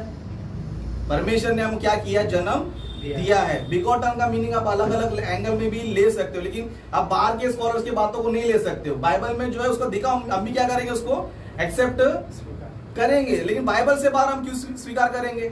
ओके, भले परमेश्वर ने मनुष्य को अलग अलग तरीके से जन्म दिया। जिस तरह आदम को परमेश्वर ने क्या किया? मिट्टी से बनाया। हवा कैसे बनाया? हड्डी से बनाया। ओके, यीशु मसीह को बिना पुरुष के बनाया। उस तरह हमको स्त्री पुरुष के द्वारा बनाया। तो इसका मतलब कि हम लोग अलग अलग मनुष्य है क्या? हम लोग अलग अलग कैटेगरी है क्या? या फिर हम अलग अलग कुछ है क्या? नहीं, परमेश्वर ने हमको डिफरेंट में क्रिएशन किया, वो अलग बात है। लेकिन हम सब लोग है कौन? परमेश्वर के ही पुत्र है। परमेश्वर ने हमें क्या किया है? जीवन दिया है। तो फ्रांसिस ने अभी जो भी रेफरेंस दिया है, उसमें एक भी रेफरेंस ये नहीं था कि पिता ने जन्म नहीं दिया है, जीवन नहीं दिया, एक भी रेफरेंस नहीं था। लेकिन मैं जो सीधा रेफरेंस दिया कि आज तू मुझसे उत्पन्न हुआ है, तू मेरा पुत्र करके मैंने रेफरेंस दिया, प्लस पहलोटा करके भी मैंने क्या किया है? रेफरेंस दिया है। पहलोटा मतलब क्या होता है? पहला जन्म दिया। अगर फ्रांसिस अगर बोलेंगे, समझो धरती के बारे में है, तो धरती में तो ऑलरेडी धरती को कौन आया था? आदम आया था। तो यीशु मसीह पहलोटा कैसे होंगे? ओके, तो यीशु मसीह स्वर्ग में जन्म लिया है, स्वर्ग में उनको जीवन दिया है, इसके यीशु मसीह क्या है? पहलोटा पुत्र है। तो बाइबल का जो सिद्धांत है, बाइबल की जो थ्योरी है, वो हमें ये बताता है कि यीशु मसीह को भी जीवन किसने दिया है? पिता ने दिया है। इसके लिए यीशु मसीह ने हर बार भी क्या प्रचार किया पता है? मैं परमेश्वर का पुत्र हूँ, परमेश्वर का पुत्र करके उन्होंने जो है हमेशा प्रचार करके लिया। और चेलों ने भी क्या किया? यीशु मसीह ही परमेश्वर का पुत्र है करके उनके वचनों के द्वारा, उनके क्रियाओं के द्वारा, मिरेकल्स के द्वारा, पुनरुत्थान के द्वारा, ओके, उनको एक याजक का पद देने के द्वारा, ये सारी बातें साबित क्या हुआ कि यीशु मसीह ही परमेश्वर का सच्चा पुत्र है। तो ये हमें बातें हम यही बता कि यीशु मसीह परमेश्वर का पुत्र है। इसका मतलब है कि पिता ने उसको जन्म दिया। जिस तरह मैं बोलूंगा, समझे मेरा बेटा है, ये मेरा पुत्र है, इसका मतलब क्या होता है? इसका मतलब ये कि मैंने उसको क्या किया है? जन्म दिया है। तो इन सारी बातों से हमें ये पता चलता है कि यीशु मसीह को पिता ने जीवन दिया है, यीशु मसीह को पिता ने सब कुछ दिया है, तो यीशु मसीह को पिता ने ही जन्म दिया है। अभी राजेश भाई का पहला रिबटल जवाब दावा कंप्लीट हो गया है। राजेश भाई का कहने का मतलब है कि मुझे मूल भाषा में जाने की जरूरत नहीं है, ना इंसाइक्लोपीडिया में जाने की जरूरत है, ना और किसी में, क्योंकि बाइबल के कॉन्टेक्स्ट में जो है मुझे बात ऐसा नहीं, विकिपीडिया विकिपीडिया में जाने की जरूरत नहीं। वही विकिपीडिया में जाके किसी और स्कॉलर का वही, हाँ, तो उनको आपको तो जरूरत नहीं, बाइबल से आप जा रहे हैं ना भाई। नहीं, बाइबल से लो ना, बाइबल का राजेश भाई एक मिनट बोल रहा हूँ, वही बोल रहा हूँ, राजेश भाई को नहीं समझा। तो मेरे लिए विकिपीडिया या इंसाइक्लोपीडिया या मूल भाषा में जाने की जरूरत नहीं। ये जो बाइबल है, इस कॉन्टेक्स्ट में मुझे पता चलता है, क्योंकि बाइबल को कॉन्टेक्स्ट में पढ़ना चाहिए। कॉन्टेक्स्ट के एतबार से यीशु मसीह खुदा का बेटा, यीशु परमेश्वर ने यीशु मसीह को पैदा किया, ये साबित होता है। अभी देखिए कि फ्रांसिस भाई किस कॉन्टेक्स्ट में, किस संदर्भ में, कहाँ पर जाके साबित करते हैं। अब फ्रांसिस भाई का टाइम है। Okay, praise the Lord. तो आप देख पा रहे हो किस प्रकार यहाँ पर यीशु मसीह के डिवाइन स्टेटस को कम करने की कोशिश हो रही है। आप जानते हो क्योंकि जिस प्रकार हमने देखा उससे क्लियरली ये साफ हो गया है कि यीशु मसीह खुदा नहीं है, खुदा बनाया गया, ये यहाँ से हमको मिलता है। मुझे तो इंटरेस्टिंग यही लगता है कि जो मेरे साथ बैठे हुए हैं, जो मेरे से डिबेट कर रहे हैं, उनको तो ओपनिंग स्टेटमेंट के ऊपर ये पूछ रहे हैं कि मेरे पॉइंट का आंसर नहीं किया। भाई मैं अपना ओपनिंग स्टेटमेंट करने के रिबटल में मैं अपना पॉइंट लेकर आऊँ। ओपनिंग स्टेटमेंट में रिबटल नहीं दिया जा सकता है, लेकिन रिबटल के लिए मैंने रिबटल बना के रखा है। तो चलिए उनके रिबटल की तरफ चलते हैं। और जैसे पिछले डिबेट में देखा, ये डिबेट में भी आपको यही सुनने मिला। मुझे एक सिंगल स्टेटमेंट चाहिए जहां पर ये कहा गया है कि यीशु मसीह, तो ये सिंगल स्टेटमेंट जो है वो आखिरी गली है बचने के लिए। सिंगल स्टेटमेंट मान लो और नहीं मिला तो छोड़ दो, ठीक है। दूसरा, अब यहां पर जैसे मनुष्य को बनाया, हाँ, इब्रानियों की किताब 2 अध्याय 11 वचन लिया कि हम परमेश्वर पिता ही हमारा सोर्स है, वो सब बताया उन्होंने, राइट। और ये एक और रेफरेंस बताया कि उसने कहा कि मुझे छूना मत, मैं जा रहा हूँ तुम्हारे पिता के पास, मेरे पिता के पास, है ना। फिर उसके बाद कहा यीशु के पास खुद का जीवन नहीं है, ये कहा कि पिता ने उनको जीवन दिया। फिर जगत की उत्पत्ति से पहले सृष्टि की, फिर बाद में कहा कि सृष्टि के पहले उनको बनाया गया था कोलोसे की किताब में, ठीक है। तो इसके ऊपर मेरा जो है कुछ मैं रेस्पॉन्स अभी प्रस्तुत करता हूँ, ठीक है। तो बार बार उन्होंने एक रेफरेंस लिया, दोनों बार कहा कि जगत की उत्पत्ति से पहले क्या किया, बनाया या प्रेम किया। खुद अपने मुंह से वचन पढ़ रहे हैं, सृष्टि के पहले प्रेम किया बोलते हैं, और उस वचन को इस्तेमाल करके बोलते हैं सृष्टि के पहले बनाया। अब इतना साफ झूठ बोलने वाला इंसान अगर आपने लाइफ में कभी देखा नहीं है तो आज देख लेना। वहां पर क्लियरली अपने मुंह से बोल रहा है जगत के सृष्टि से पहले प्रेम किया और सृष्टि किया, ये दोनों में जमीन आसमान का फर्क है, ठीक है। अब वो कह रहे हैं कि कॉन्टेक्स्ट नहीं, कुछ नहीं। अगर मैं बोलूंगा ईट, अगर आप उसको हिंदी में अनुवाद करोगे सो जा, सामने वाला क्या बोलेगा, ईट मतलब खाना। तो जब मैं बिगॉटन का अर्थ बता रहा हूं, मैं विकिपीडिया में नहीं जा रहा हूं, उसको समझने के लिए काम करना पड़ता है। उसको विकिपीडिया नहीं बोलते, उसको स्कॉलर नहीं बोलते, उसको बोलते हैं ट्रांसलेशन, अनुवाद। तो ये जो मुख्य शब्द है बिगॉटन, उसका ओरिजिनल मूल शब्द जो बाइबल में लिखा गया उसको हमको देखना जरूरी है, उससे हमको कॉन्टेक्स्ट पता चलता है। तो मैंने क्लियरली बताया कि ये तीनों रेफरेंस, प्रेरित के काम, इब्रानियों की किताब 1 अध्याय, इब्रानियों की किताब 5वां अध्याय, ये यीशु मसीह के रिजरेक्शन और एक्सल्टेशन के बारे में बोल रहा है। फिर कॉन्टेक्स्ट किधर है, कॉन्टेक्स्ट किधर है पूछा, चलो मैं कॉन्टेक्स्ट बताता हूँ, निकाल के रखा है, रिबटल के लिए वेट कर रहा था मैं। इब्रानियों की किताब 1 अध्याय में रिबटल कहां पर है कॉन्टेक्स्ट, चलिए तीसरा वचन पढ़ते हैं। इब्रानियों की किताब 1 अध्याय 3 वचन में लिखा है, वो परमेश्वर, वो पुत्र परमेश्वर की महिमा का तेज मंडल है तथा उसके स्वरूप का यथायथ प्रतिनिधि, वह अपने समर्थ वचन के द्वारा सब वस्तुओं की स्थिति बनाए रखता है। सबको पापों से मुक्त करने का निशान करके वो स्वर्ग में से उस महामहिम के दाहिने हाथ बैठा गया, ठीक है। आगे पढ़ेंगे कंटिन्यू करके, ऑलरेडी 4 पढ़ लिया है, 5वां पढ़ेंगे। क्योंकि परमेश्वर ने किसी भी स्वर्गदूत से ऐसा नहीं कहा तू मेरा पुत्र है, आज मैं तेरा पिता बना हूं, और न ही किसी स्वर्गदूत से उसने यह कहा है मैं उसका पिता बनूंगा और वो मेरा पुत्र होगा। और फिर वह जब अपनी प्रथम एवं महत्वपूर्ण संतान को संसार में भेजता है तो वो कहता है परमेश्वर के सब स्वर्गदूत उसकी उपासना करें। स्वर्गदूत के विषय में बताते हुए कहता है उसने अपने सब स्वर्गदूत को पावन बनाया और अपने सेवकों को आग की लपट से बनाया, किंतु अपने पुत्र के विषय में कहता है हे परमेश्वर तेरा सिंहासन शाश्वत है, तेरा राजदंड धार्मिकता है, तुझे धार्मिकता ही प्रिय है, तुझे घृणा है पापों से, सो परमेश्वर तेरे परमेश्वर ने तुझको चुना है और उस आदर का आनंद दिया तुझको तेरे साथियों से कहीं अधिक दिया। तो यहाँ पर क्लियरली यीशु मसीह का पाप के लिए जो है हमारे लिए बलिदान होना, उनका सैल्वेशन बनना, उनका रिजरेक्शन होने का कॉन्टेक्स्ट क्लियरली लिखा हुआ है। अब ये शब्द ढूंढेंगे ना, क्रूस और रिजरेक्शन कहाँ लिखा है, इसको घटिया बाइबल स्टडी ही बोल सकते हैं। इतना घटिया बाइबल स्टडी वही कर सकता है जिसको ऊपर नीचे का कुछ नहीं मालूम। दूसरा, मैं वो इब्रानियों की किताब में कॉन्टेक्स्ट मांगा, मैं दूसरा इब्रानियों की किताब उसी 5वां अध्याय का कॉन्टेक्स्ट बताता हूँ। 5वां अध्याय 5वां वचन पढ़ा, आगे चिड़िया खत्म नहीं हुई, चिड़िया आगे पढ़ते हैं। वहां पर क्या लिखा है 9वां वचन में, और एक बार संपूर्ण बन जाने पर उन सब के लिए जो उसकी आज्ञा का पालन करते हैं वो अनंत छुटकारे का स्रोत बना तथा परमेश्वर के द्वारा मिल्कीसेदेक की परंपरा में उसे महायाजक बनाया गया। तो यहाँ पर क्या है, यहाँ पर वापस से जो है सैल्वेशन की बात हो रही है, उद्धार की बात हो रही है। और उद्धार कहां से मिलता है, क्रूस और पुनरुत्थान। और मिल्कीसेदेक का बात यहाँ पर क्यों किया गया है, क्योंकि क्रूस पर यीशु मसीह ने जितने भी उनके प्रति जो शैडोइंग प्रोफेसीज बोलते हैं, चाहे वो मेल्कीसेदेक का हो या आप उसी इब्रानी किताब में देखो जो मेसियानिक प्रोफेस हो, वो सारे प्रोफेसीज को वो फुलफिल करा हो। यहाँ पर भी यही कहा जा रहा है, उस मेल्कीसेदेक की परंपरा को भी उन्होंने क्या किया है, पुनरुत्थान और क्रूस और उस पाप की क्षमा के कारण उन्होंने क्या किया, उसको पूरा किया है। सिंपल बाइबल स्टडी, कुछ दबाव नहीं, कुछ परेशान नहीं, सिंपल बाइबल स्टडी। और प्रेरितों के काम 13-33 क्लियरली लिखा है, यीशु को मर जाने के बाद पुनर्जीवित करके उनकी संतानों के लिए परमेश्वर ने उसे प्रतिज्ञा को हमारे लिए पूरा किया, जैसे कि भजन संहिता के दूसरे भजन में लिखा है। भजन संहिता दूसरा अध्याय का क्लियर रीजन क्या है वो यहाँ पर बताने के बावजूद भी मुझे नहीं मिला बोलना, ये तो क्या होता है ना, एक ऑस्ट्रिच होता है, मालूम है, एक पंछी होता है, वो मिट्टी में अपना मुंडी घुसेड़ देता है और बोलता है अंधेरा है। तो वैसे ही तरीका ये। और यहाँ पर डिस्कशन क्या है, डिस्कशन ये है, क्या पिता ने यीशु को जन्म दिया, उसको छोड़कर भाई साहब किस पे डिस्कस कर रहे हैं, यीशु परमेश्वर का पुत्र है या नहीं, टॉपिक वो है ही नहीं। पहली बार ऐसा लग रहा है कि मैं ये साबित करने की कोशिश कर रहा हूं परमेश्वर का पुत्र यीशु मसीह नहीं है, मैं ये साबित करने की कोशिश कर रहा हूं कि वो जन्म देकर नहीं। और वो क्या कर रहे हैं, यीशु मसीह का पुत्र है, उनको अधिकार नहीं है, उनको ये नहीं है। अभी चलिए कुछ रेफरेंस को पढ़ता हूं। कोलोसियों के बारे में बात करते हैं, उन्होंने सृष्टि के पहले के बारे में बात किया ना, ये जेहोवा विटनेसेस का प्रूफ टेक्स्ट है, जेहोवा विटनेसेस वाले इसी को इस्तेमाल करते हैं। तो चलिए हम उस वचन को ही पढ़ेंगे, ठीक है, हम इसका वचन का कॉन्टेक्स्ट पढ़ेंगे।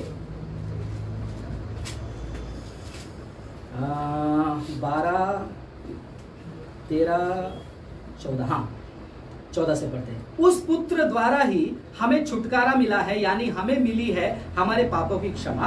आप देखिए कनेक्शन देखिए कहां से आ रहा है, क्षमा, पापों की क्षमा, कनेक्शन देखिए। ऐसा नहीं अचानक से ये नहीं बोल दिया कि वो पहलोटा है, पहलोटा नहीं, पहलोटे का मीनिंग अब यहाँ पर वचन से समझिए, वह अदृश्य परमेश्वर का दृश्य रूप है, वह सारी सृष्टि का शिरोमोर है, क्योंकि जो कुछ स्वर्ग में है और धरती पर है उसी की शक्ति से उत्पन्न हुआ है। कुछ भी चाहे दृश्यमान हो और चाहे अदृश्य हो, सिंहासन हो, चाहे राज्य हो, चाहे कोई शासक हो और कोई अधिकार हो, सब कुछ उसी के द्वारा रचा गया है, उसी के लिए रचा गया है। इसका मतलब ये होता है कि यीशु मसीह का, सुनिए पढ़ी लेता हूं, सबसे पहले उसी का अस्तित्व था, पास्ट, उसी के शक्ति से सब वस्तुएं बनी रहती हैं। इस देह अर्थात कलीसिया का सिर वही है, वह आदि है और मरे हुओं को फिर से जी उठाने का सर्वोच्च अधिकारी भी वही है, ताकि हर बात में पहला स्थान उसी को मिला है। तो यहाँ पर जो शब्द इस्तेमाल किया है फर्स्ट बॉर्न, इसको वापस से अभी को विकिपीडिया से जो है एलर्जी हो जाती है, तो फिर भी मैं बोलता हूँ विकिपीडिया नहीं, यह अनुवाद है।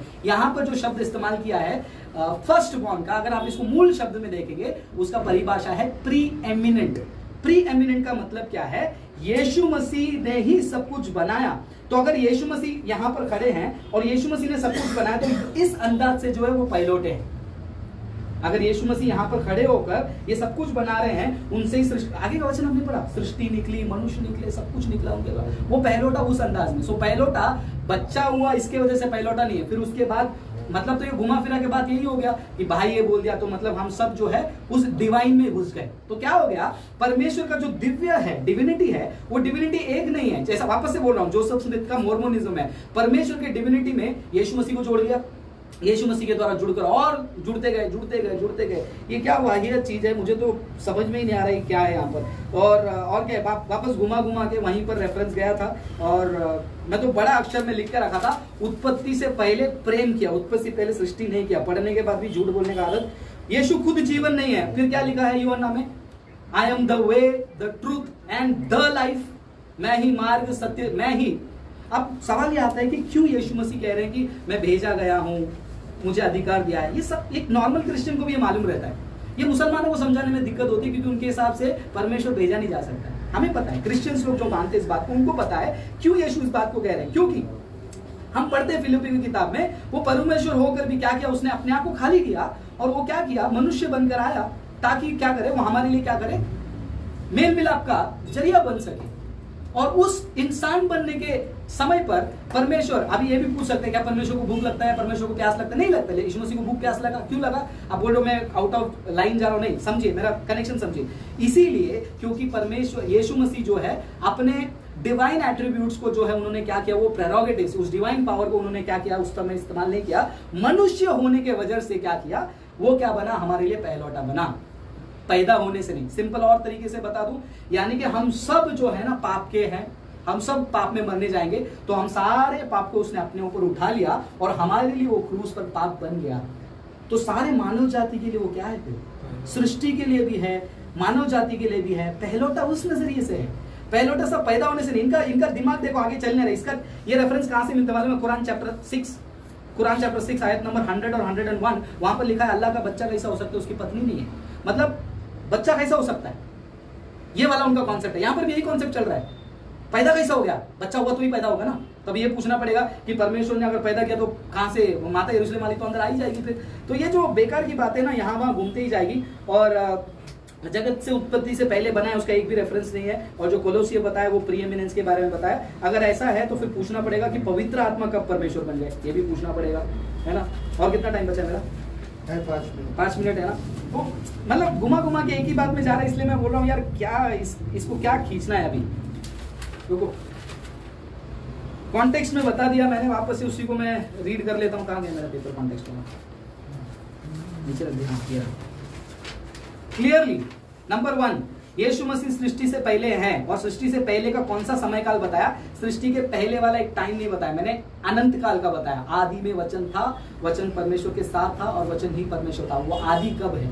वो इटर्निटी है। इटर्निटी में एक टाइम की शुरुआत नहीं होती, और जब एक चीज एक समय में शुरू हो जाती है उसको आदि नहीं कहा जा सकता है, उसको कहा जाता है एक बार। और यीशु मसीह जो है एक बार, ऐसा नहीं लिखा है आदि। इसलिए बोलते ना कि स्कॉलर नहीं पढ़ना है, कमेंट्री नहीं पढ़ना है, कुछ नहीं पढ़ना है, खाली ऊपर देके पढ़ लिया। ऐसा घटिया बाइबल स्टडी कोई पूरी दुनिया में कोई नहीं करता। मैं बाइबल को खोलूंगा और जो मुझे दिखा मैं उसको देख लूंगा, मूल भाषा नहीं देखूंगा, ये नहीं देखूंगा, वो नहीं देखूंगा।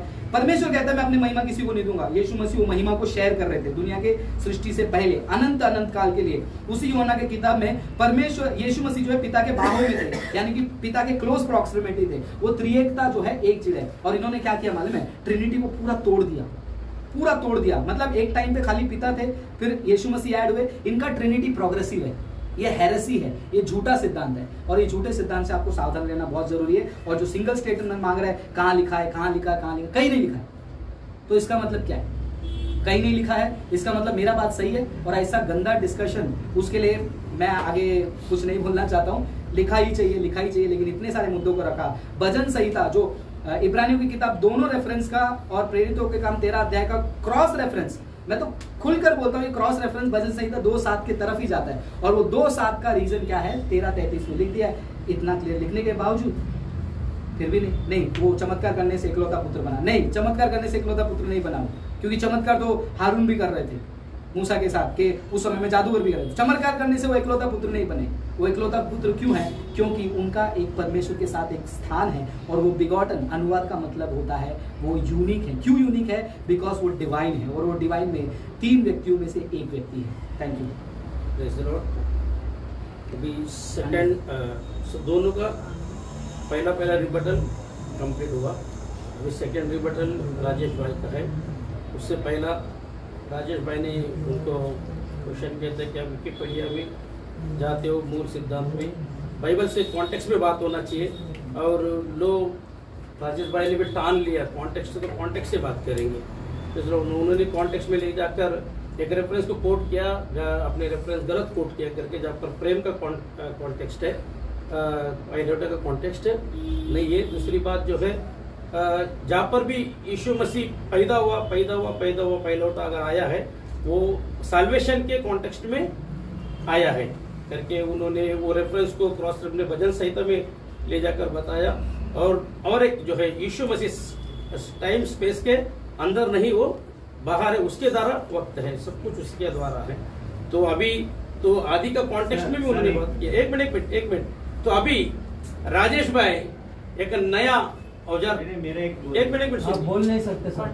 अभी मैं बराबर जा रहा हूँ, किसको सपोर्ट नहीं कर रहा। सपोर्ट का नहीं, एक बात तो सुन। ब्रदर घटिया बाइबल स्टडी बोल रहा है, थोड़ा व्यवस्था। अच्छा, वो मैं बोल रहा, अभी मेरा सेंटेंस कंप्लीट नहीं हुआ ना, तो आप बीच में टोक दे। वो बोलने वाला था मैं, तो मैं वो अभी बोलने वाला था, आप बीच में पहले पूरा अल्पस सुने ना। हाँ, मैं पूरा अल्पस सुने ना, इसलिए मैं पहला पत्रस 3:15 पहले पढ़ाया मैं। कृपया करके फ्रांसिस भाई से भी बोलना ही चाह रहा था मैं कि कोई भी अगर आपकी आशा के बारे में पूछते तो नम्रता और प्रेम के साथ आप क्रिटिसाइज ऐसा ना करें। तो रेफरेंस टू रेफरेंस आप बात कर रहे हैं, अच्छी बात है। तो अभी राजेश भाई आदि का कॉन्सेप्ट लेकर आएंगे। फिर ओल्ड टेस्टमेंट में जो उत्पन्न हुआ है वो नए नियम का रेफरेंसेस नहीं है, या अपने इल्म की रोशनी में किस तरीके से फ्रांसिस भाई के आर्गुमेंट को रद्द करते हैं, आइए सुनेंगे। अब राजेश भाई का वक्त स्टार्ट। ओके, सो फ्रांसिस ब्रदर ने अपने रिबटल में कम से कम 8 पॉइंट्स मैंने लिख के लिए है, तो एक एक मैं पॉइंट कहना चाहता हूँ। सबसे पहले फ्रांसिस ने शुरुआत करते टाइम एक बोला कि तुम एक सिंगल स्टेटमेंट है ना। अभी सीधी सी बात है, अगर हम बाइबल से कोई विषय पे बात कर रहे हो तो सिंगल स्टेटमेंट तो होना ही चाहिए। अगर एक भी स्टेटमेंट जिसके पास ना हो तो उसका डिबेट में कुछ दम रहेगा। जिसके पास एक भी स्टेटमेंट नहीं है उसके पास जो है ना घटिया टीचिंग ही रहेगा और घुमा फिरा के बात ही करेगा, उसके अलावा कुछ नहीं करेगा। जबकि मैं इतने सारे रेफरेंस दे रहा हूँ, इतने सारे स्टेटमेंट दे रहा हूँ, और ब्रदर एक स्टेटमेंट नहीं दे पा रहे और मुझे जाकिर नायक से कंपेयर कर रहे हैं। भाई तुम्हारे पास जवाब है तो जवाब दो ना, जाकिर नायक से क्यों कंपेयर कर रहे हो? जाकिर नायक मेरे बाजू में बैठे, मेरे रिश्तेदार हो।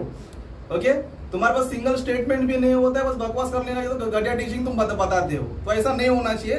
एक रेफरेंस के आधा रेफरेंस दिखा दो, चलो जाकिर नायक छोड़ दो, अभी एक आधा रेफरेंस दिखा दो, चलो।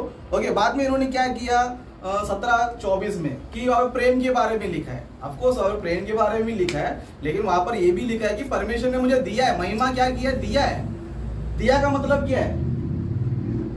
मेरे पास नहीं है, पिता ने क्या किया? मुझे दिया है। ओके, तो दिया को छोड़ के प्रेम को पकड़ रहा है, डाइवर्ट करना चाहता है। क्योंकि फ्रांसिस के फॉलोअर ऐसे ही है, वो पूरा कॉन्टेक्स्ट पढ़ते नहीं है, चिड़िया को छोड़ देते, कबूतर को पकड़ लेते, इसके लिए चिड़िया कबूतर आता नहीं इनको। ओके, बाइबल में क्या लिखा है? महिमा दिया है। ओके, महिमा क्या किया है? दिया है, तो उसको भी लो ना। महिमा दिया। यीशु मसीह ने बोला है कि जिस तरह पिता अपने आप में जीवन रखता है, पुत्र को उसने अधिकार दिया है। अगर तीनों में अगर एक ही होता समझो तो देने की क्या जरूरत है? तीनों में अगर एक ही परमेश्वर तीन रूप में है समझो तो देने की क्या जरूरत है? तो मतलब यीशु मसीह अपने आप में झूठ बोल रहे हैं, अपने आप में कंफ्यूज है, या फिर तुम्हारा घटिया टीचिंग तुम्हारा है जो बाइबल में नहीं है। ओके, तो यूहन्ना का जो 17-24 है उसमें मैंने ये भी बताया कि प्रेम भी किया है और महिमा भी दिया। उसका मैंने रेफरेंस भी दिया कि 5 का 24 भी दिया है कि वहां पर यीशु मसीह खुद कहते हैं कि जिस तरह पिता अपने में जीवन रखता है, मुझे भी जीवन देने का अधिकार दिया है। ओके, बाद में इन्होंने फिर इब्रानी की पत्री लिया, लेकिन यहाँ पर ये प्रूफ नहीं कर पाए कि यीशु मसीह परमेश्वर के पुत्र नहीं है करके प्रूफ नहीं कर पाए। वहां पर कॉन्टेक्स्ट यही बता रहा है कि यीशु मसीह परमेश्वर का पुत्र है करके बोला। फ्रांसिस का कहना क्या है? पुनरुत्थान की वजह से यीशु मसीह को पुत्र बोला गया है। पुनरुत्थान हुआ है इसके लिए पुत्र बोला गया है। मतलब बाइबल में जो कॉन्टेक्स्ट है वो किसके लिए बोला गया है? यीशु मसीह मर के जी उठा, उसके लिए पुनरुत्थान बोला गया है। अगर समझो यीशु मसीह मर के जी उठा, पुनरुत्थान हुआ, इसी के लिए अगर समझो वो लाइन लिखा गया समझो, फिर पुनरुत्थान से पहले यीशु मसीह परमेश्वर पुत्र नहीं है? पुनरुत्थान से पहले यीशु मसीह परमेश्वर के पुत्र नहीं है क्या? ओके, फ्रांसिस का कहना है कि पहलौठा शब्द इसलिए इस्तेमाल किया गया है कि यीशु मसीह ने मुर्दों में से क्या हुआ है? जी उठा है। अगर यही राइट है समझो, इब्रानी की पत्री में क्या लिखा है? देखो, इब्रानी की पत्री 5वां अध्याय उसका 6ठा वचन में पढ़ेंगे। यहाँ पर लिखा है इब्रानी की पत्री 1-6 वचन में, और जब पहलौठे को जगत में फिर लाता है। जगत में कभी लाया? पुनरुत्थान के बाद लाया क्या? नहीं तो पहले लाया? ऑफकोर्स मैं ये मानता हूं पुनरुत्थान में भी यीशु मसीह पहलौठा है। ओके, यीशु मसीह बहुत सारे विषय में पहलौठे हैं, बहुत सारे विषय में। सृष्टि बनने से पहले परमेश्वर ने उनको जन्म दिया, इसके लिए उस विषय पर पहलौठा है। ओके, मैं आगे आता हूं। लेकिन फ्रांसिस ने क्या किया? सिर्फ पुनरुत्थान का एक विषय ले लिया, उसको पता है कि वो इसके लिए बोला गया, इसलिए बोला गया, उसके लिए बोला गया, उसको मैं सपोर्ट करता हूं, लेकिन केवल उसी के लिए नहीं। अगर केवल उसी के लिए अगर शब्द इस्तेमाल करते हो तो यहाँ पर 6ठा वचन में क्या लिखा है? और जब पहलौठों को जगत में फिर लाता है। जगत में यीशु मसीह कभी लाया? ओके, पुनरुत्थान के बाद ही लाया क्या? उससे पहले भी लाया ना। अगर तुम बोलते हो कि पुनरुत्थान की वजह से यीशु मसीह पुत्र है, पुनरुत्थान की वजह से यीशु मसीह पहलौठा पुत्र है, तो यहाँ पर जगत में लाते समय बोला पहलौठा पुत्र, तो उससे क्या करोगे? ओके, यीशु मसीह पहलौठा पुत्र है करके यीशु मसीह को बहुत सारी जगह पहलौठा पुत्र बोला गया। उस तरह और कुछ हम लोग देखेंगे। ओके, यीशु मसीह को पहला स्थान देना। ओके, कोलोसी की पत्री में हम देखेंगे समझो, वहां पर सिर्फ पुनरुत्थान के बारे में नहीं लिखा है, पुनरुत्थान के साथ साथ और भी बहुत सारे विषय में यीशु मसीह पहले स्थान पर करके बाइबल में लिखा गया है। जैसे कि बाइबल में आप पढ़ के सुनाता हूं, कोलोसी की पत्री में हम पढ़ेंगे। कोलोसी की पत्री उसका पहला अध्याय 15 वचन में। यहाँ पर आप लोग नोट कर लेना, यहाँ पर लिखा है वह तो अदृश्य परमेश्वर का प्रतिरूप है और सारी सृष्टि में पहलौठा है। यहाँ पर पुनरुत्थान के बारे में नहीं, सृष्टि के बारे में। जो परमेश्वर सृष्टि बनाया था वो सृष्टि में यीशु मसीह कौन है? पहलौठा कौन है? यीशु मसीह। मतलब सृष्टि में सबसे पहले परमेश्वर ने किसको जन्म दिया? यीशु मसीह को जन्म दिया। उस तरह और आगे दें, क्योंकि उसी में सारी वस्तु की सृष्टि हुई, और स्वर्ग की हो अथवा पृथ्वी की हो, देखी या अनदेखी, क्या सिंहासन, क्या प्रभुता है, क्या प्रधानता है, क्या अधिकार, सारी वस्तुएं उसी के द्वारा और उसी के लिए सृजी गई। वही सब वस्तुओं में प्रथम है। सब वस्तुओं में यानी कि प्रकृति में जितना भी आपको दिख रहा है, चाहे वो स्वर्ग की हो, चाहे पृथ्वी की हो, जितनी भी सारी सृष्टि में है, वो सब में यीशु मसीह क्या है? प्रथम है। मतलब सारी सृष्टि में पहलौठा यानी कि यीशु मसीह है। और जितने भी सारे आपको भौतिक सृष्टि या देखी या अनदेखी जो भी नजर आ रहा है, उसमें सबसे पहला कौन है?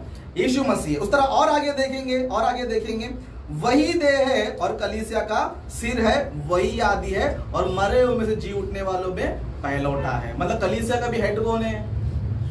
यीशु में पहला स्थान उनका यहाँ पे नजर आ रहा है। उस तरह पुनरुत्थान में भी क्या? पहलौठा है। तो यीशु मसीह केवल मर के जी उठने के द्वारा पहलौठा बोलना ये आधा अधूरा घटिया ज्ञान है। ओके, लेकिन यीशु मसीह पुनरुत्थान में भी पहलौठा है, सारी सृष्टि में भी पहलौठा है, स्वर्ग और पृथ्वी सबसे पहले वो प्रथम है। तो हर चीज में यीशु मसीह को जो ना प्रथम स्थान है। इसके लिए बाइबल में जो है ना पहलौठा शब्द लिखा गया है। लेकिन फ्रांसिस ब्रदर ने क्या कर दिया? उसको सिर्फ जो है पुनरुत्थान के लिए जोड़ दिया। ऑफकोर्स मैं मानता हूं पुनरुत्थान में यीशु मसीह पहलौठे हैं, वो भी विषय है, लेकिन वो सारी चीजों में, सारी वस्तुओं में क्या है? वो पहलौठा है। इसके लिए अगर हम ये बोले इसे पुनरुत्थान की वजह से पहलौठा हुआ हो तो यहाँ पर ये भी पॉइंट है कि जगत में लाते टाइम क्या किया है ना? जगत में लाते पहलौठे को लाया, तो फिर उससे पहले पहलौठा कैसा हो गया? तो इसका जवाब देना पड़ेगा फ्रांसिस को। बाद में इन्होंने बोला कुरान का कॉन्सेप्ट है। यहाँ पर मैं कुरान लेकर नहीं बैठा हूं, बाइबल से बात कर रहा हूं। इतने भी रेफरेंस कुरान से दिया मैं। अभी कुरान का कॉन्सेप्ट मुझे क्या करना है? अगर वो मैच हो रही तो कोई बात नहीं, क्योंकि कुरान में कुछ बातें मैच भी हो। जिस तरह यीशु मसीह को भविष्यवक्ता बोला गया, कुरान ही भविष्यवक्ता मानता है। यीशु मसीह ने मिरेकल्स किया है, कुरान किस चीज को मानता है। तो कुछ चीजें मैच होने से मेरे क्या प्रॉब्लम है? मैं थोड़ी कुरान थोड़ी लेकर आया हूं। तो कुरान को बीच में ढकेलना ये तो बकवास बात है, टॉपिक को डाइवर्ट करने का काम है। ओके, बाद में इन्होंने बोला कि तीनों में से एक है। ओके, पिता पुत्र पवित्र आत्मा तीनों में एक है। बाइबल ने मुझे एक ही रेफरेंस दिखा दो जो फ्रांसिस ने स्टेटमेंट दिया है कि तीनों में वो एक है। मैं ये मानता हूं कि पिता पुत्र पवित्र आत्मा तीनों व्यक्तित्व में अलग अलग है। पिता सबसे महान है, पिता सबसे बड़ा है, और पिता ने क्या किया? सबको जीवन दिया है। यीशु मसीह खुद कहते हैं कि पिता ने मुझे क्या किया है? जीवन दिया है। अगर समझो यीशु मसीह पिता, यीशु मसीह पवित्र आत्मा तीनों होते समझो, मतलब फ्रांसिस ऐसा नहीं कहता है। फ्रांसिस का कहना है कि तीनों व्यक्ति है, तीनों मिलकर क्या है? वन गॉड है, तीनों में एक है। लेकिन बाइबल में पढ़ोगे समझो, आपको पूरा बाइबल में ऐसा कहीं भी नहीं मिलेगा तीनों मिलकर एक है, या फिर तीनों व्यक्ति एक ही व्यक्ति करके बाइबल में आपको नहीं मिलेगा। तो जो बाइबल में नहीं है उस सिद्धांत को जोड़ोगे समझो, बाइबल का लिखा हुआ वचन क्या हो जाएगा? सब उल्टा पुल्टा हो जाएगा। तीनों में एक बोलोगे समझो तो यीशु मसीह एक स्टेटमेंट गलत हो जाएगा। क्या हो जाएगा? कि पिता ने मुझे जीवन दिया, ये स्टेटमेंट गलत हो जाएगा। ओके, परमेश्वर पुत्र कहलाना भी ये भी क्या हो जाएगा? गलत हो जाएगा। पिता ने जो महिमा दिया वो सब क्या हो जाएगा? गलत हो जाएगा। लेकिन पिता ने दिया यानी कि इसका मतलब ये होता है कि पिता अलग है, पुत्र अलग है, पवित्र आत्मा अलग है। पिता सबसे बड़ा है। यीशु मसीह खुद कहते हैं कि पिता क्या है? मुझसे बड़ा है। अगर दो तीनों रहते समझो इक्वल, तो फिर बड़ा छोटा क्यों हो सकता है? ओके, पिता पद में बड़े हैं, पिता जो है पिता है ना। अभी पिता बड़ा है क्या पुत्र बड़ा? तो कौन बड़ा है? पिता ही बड़ा है, क्योंकि पुत्र को क्या मिला? जन्म मिला, पिता की ओर से जन्म मिला। इसके लिए यीशु मसीह ने कभी भी जो है ये नहीं बोला कि मैं और पिता दोनों एक समान करे, कभी भी उन्होंने नहीं बोला। लेकिन वर्क में, काम करने में क्या थे वो लोग? एक थे। अगर हम बोलेंगे यीशु मसीह में मैं और मेरा पिता क्या है? एक है। एक का मतलब क्या? दोनों मिलकर काम करे। उस तरह आप लोग भी परमेश्वर मिलकर काम करोगे समझे, आप भी क्या हो जाओगे? आप भी एक हो जाओगे ना। जिस तरह बाइबल में लिखा है, बाइबल में एक वचन दिखा के समाप्त करता हूं। कुरिन्थियों की पत्री देखो, रेफरेंस के साथ बात करो, उसमें सुनने मजा आता है। हवा में तीर मारे तो समझ में नहीं आता है। ओके, पहला कुरिन्थियों 6वां अध्याय है 17 वचन में यहाँ पर इस तरह लिखा है, जो प्रभु की संगति में रहता है वह उसके साथ एक आत्मा हो जाता है। यीशु मसीह ने क्यों बोला बात? क्योंकि यीशु मसीह पिता के संगति में थे। उस तरह हम लोग भी यीशु मसीह के संगति में आएंगे, पिता के संगति में आएंगे, तो हम लोग भी क्या हो जाएंगे? एक आत्मा हो जाएंगे। कौन से विषय में? काम के विषय में। ओके, तो बाइबल में कहीं पर भी लिखा है कि 3 in 1 करके किधर भी लिखा नहीं है। ये पूरे बाइबल में कहीं पर भी आपको दिखाई नहीं देगा। घटिया टीचिंग, लोगों ने घटिया टीचिंग दिया है, सोशल मीडिया पे रखा है, विकिपीडिया पे रखा है, लोग वही पढ़ते हैं, वही प्रचार करते हैं और यहाँ पर आके फंस जाते हैं। ओके, अगर फ्रांसिस का टीचिंग सही है, तीनों मिलकर एक ही व्यक्ति, एक रेफरेंस मेरे को दिखा दो, मैं मान लेता हूँ कि मेरी टीचिंग गलत है, तो अपने मुद्दे को समाप्त करता हूँ। अभी सेकेंड रिबटल राजेश भाई का कंप्लीट हुआ। मैं प्लीज सबसे विनती करता हूँ, पीछे से कोई अगर बात कहते तो आप मुंडी ला सकते हैं, लेकिन आप प्लीज उसको हाँ ना में जवाब ना दें। दूसरी बात, और उस बात पर फिर आप लोगों ने जवाब दिया, दूसरे हंसेंगे क्योंकि इंटरनेट पे जा रही है, दुनिया के लोग देखेंगे। और दूसरी बात, मैं फिर से दोनों डिबेटरों से मैं विनती करता हूँ, एक बार अगर इन्होंने घटिया बोल दिया तो उनका 2-3 बार वो भी घटिया बोले तो अच्छी बात नहीं है।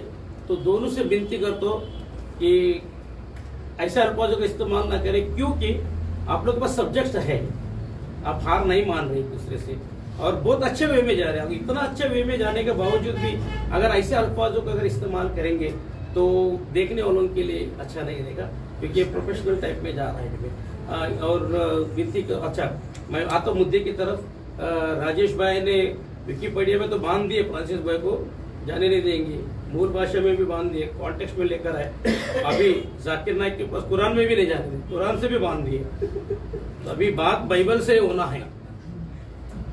राजेश भाई का कहने का मतलब है, ठीक है चलो मान लिया उस बात को, उद्धार के कॉन्सेप्ट में अगर यीशु मसीह पैदा हुआ है पिता परमेश्वर से, तो फिर उससे पहले पुत्र नहीं था क्या? फिर कोलिसे का फिर से कॉन्सेप्ट में आए, उसके बाद में प्रेम के कॉन्सेप्ट में मैं बात नहीं किया, महिमा के कॉन्सेप्ट में बात किया। अभी वो बातों को जो है फ्रांसिस भाई जवाब देंगे अपनी इल्म की रोशनी में। दोनों देखते आज किसका गर्दन तोड़ते हैं इल्म के भैया। स्टार्ट करें? बस एक ही स्टेटमेंट बोल के चालू करना चाहूंगा, देखा लापरवाही का नतीजा। यही होता है जब बाइबल स्टडी ढंग से नहीं करेंगे तो कुछ भी आपके सामने लेकर आए। ठीक है, पहला पत्रस 3 अध्याय 15 वचन तो पढ़ा गया, लेकिन एक वचन मैं पढ़ लेता हूँ। मैं उनको मॉडरेटर को नहीं जवाब दे रहा हूँ, लेकिन वचन पढ़ता हूँ, मेरा फेवरेट है। और उन्हीं शस्त्रों से हम लोगों के तर्कों का और उस प्रत्येक अवरोध का जो परमेश्वर के ज्ञान के विरुद्ध खड़ा है खंडन करते हैं। इंग्लिश में लिखा है, we take captive every argument to the obedience of Christ. So जब मैं घटिया ये शब्द वगैरह बोलता हूँ, ये बाइबल के दायरे पर ही रहकर बोलता हूँ करके मेरा पॉइंट है और कुछ नहीं है। चलिए आगे बढ़ते हैं। यहाँ पर कहा कि डिबेट में मजा नहीं आएगा जब तक ये नहीं होगा कि एक स्टेटमेंट तो मिलना ही चाहिए ना। तो मैं बार बार बोल रहे कि जाकिर नाइक क्यों बुला रहा है, मैं बताने की कोशिश कर रहा हूँ कि ये जो आर्ग्यूमेंट है ना, ये आर्ग्यूमेंट ऑलरेडी दूसरे जगह पे गंदे तरीके से मौजूद है। उसको कंपेयर करने के लिए जो है डिबेट में यही होता है। डिबेट में सामने वाला ओपोनेंट ये रो नहीं सकता है कि यहाँ मत जाओ वहां मत जाओ, सामने वाला जो प्रस्तुत कर रहा है उसको खंडन करना चाहिए। तो ये जाकिर नाइक और कुरान का आर्गुमेंट इसलिए दिया जा रहा है क्योंकि उसी के हिसाब से इसको लिया जा रहा है। वो तो मैच होगा तो मेरे को क्या ले लेता हूँ। फिर आप देखो, पहले तो लग रहा था कि ये व्यक्ति का जो प्रोपोजंस जो है वो जेहोवा विटनेसेस वाला है। अब तो धीरे धीरे मुझे लग रहा है बहुत जल्द आप देखिएगा अचानक से एक दिन ये टोपी पहना हुआ दिखेगा आपको, या फिर जेहोवा विटनेसेस में दिखेगा, क्योंकि पूरी सिद्धांत है यीशु ने कहा पिता मुझसे महान है, यीशु को ये सामर्थ किसने दिया। तो ये सब जो है पूरा इस्लाम का जो आर्ग्यूमेंट है यहाँ पर सामने आया। तो कहाँ पर है ये एक स्टेटमेंट, मुझे एक स्टेटमेंट चाहिए और मैं भी चलो एक स्टेटमेंट मांगता हूँ। कहाँ पर भी यीशु मसीह ने ये नहीं कहा मैं खुदा हूँ। अच्छा वो तो कह ही रहे हैं ना यीशु मसीह खुदा नहीं, तो छोड़ो मैं क्या इसमें बीच में कर रहा हूँ। तो ये पूछे कि बिफोर रेजरेक्शन क्या था। अगर यीशु मसीह पुनरुत्थान में इकलौता पुत्र कहलाया है तो रेजरेक्शन के पहले क्या। अगर आप देखने वालों ने ध्यान से सुना होगा ना, इस बात को आप समझ गए होंगे। ये भाई साहब जो है ना बिगॉटन और फर्स्ट बॉर्न, ये दोनों को बार बार मिक्स करके कंफ्यूज कर रहे थे। पहला आर्ग्यू कर रहे हैं बाइबल में मुझे साबित करके दिखाओ परमेश्वर मनुष्य यीशु परमेश्वर का पुत्र नहीं है। मैंने कब बोला यीशु परमेश्वर का पुत्र नहीं है। फिर बाद में इब्रानियों की किताब में से जो बातचीत हो रही है वहां से लेकर गए भाई साहब सीधा कहां पर, पहलौटे वाले में।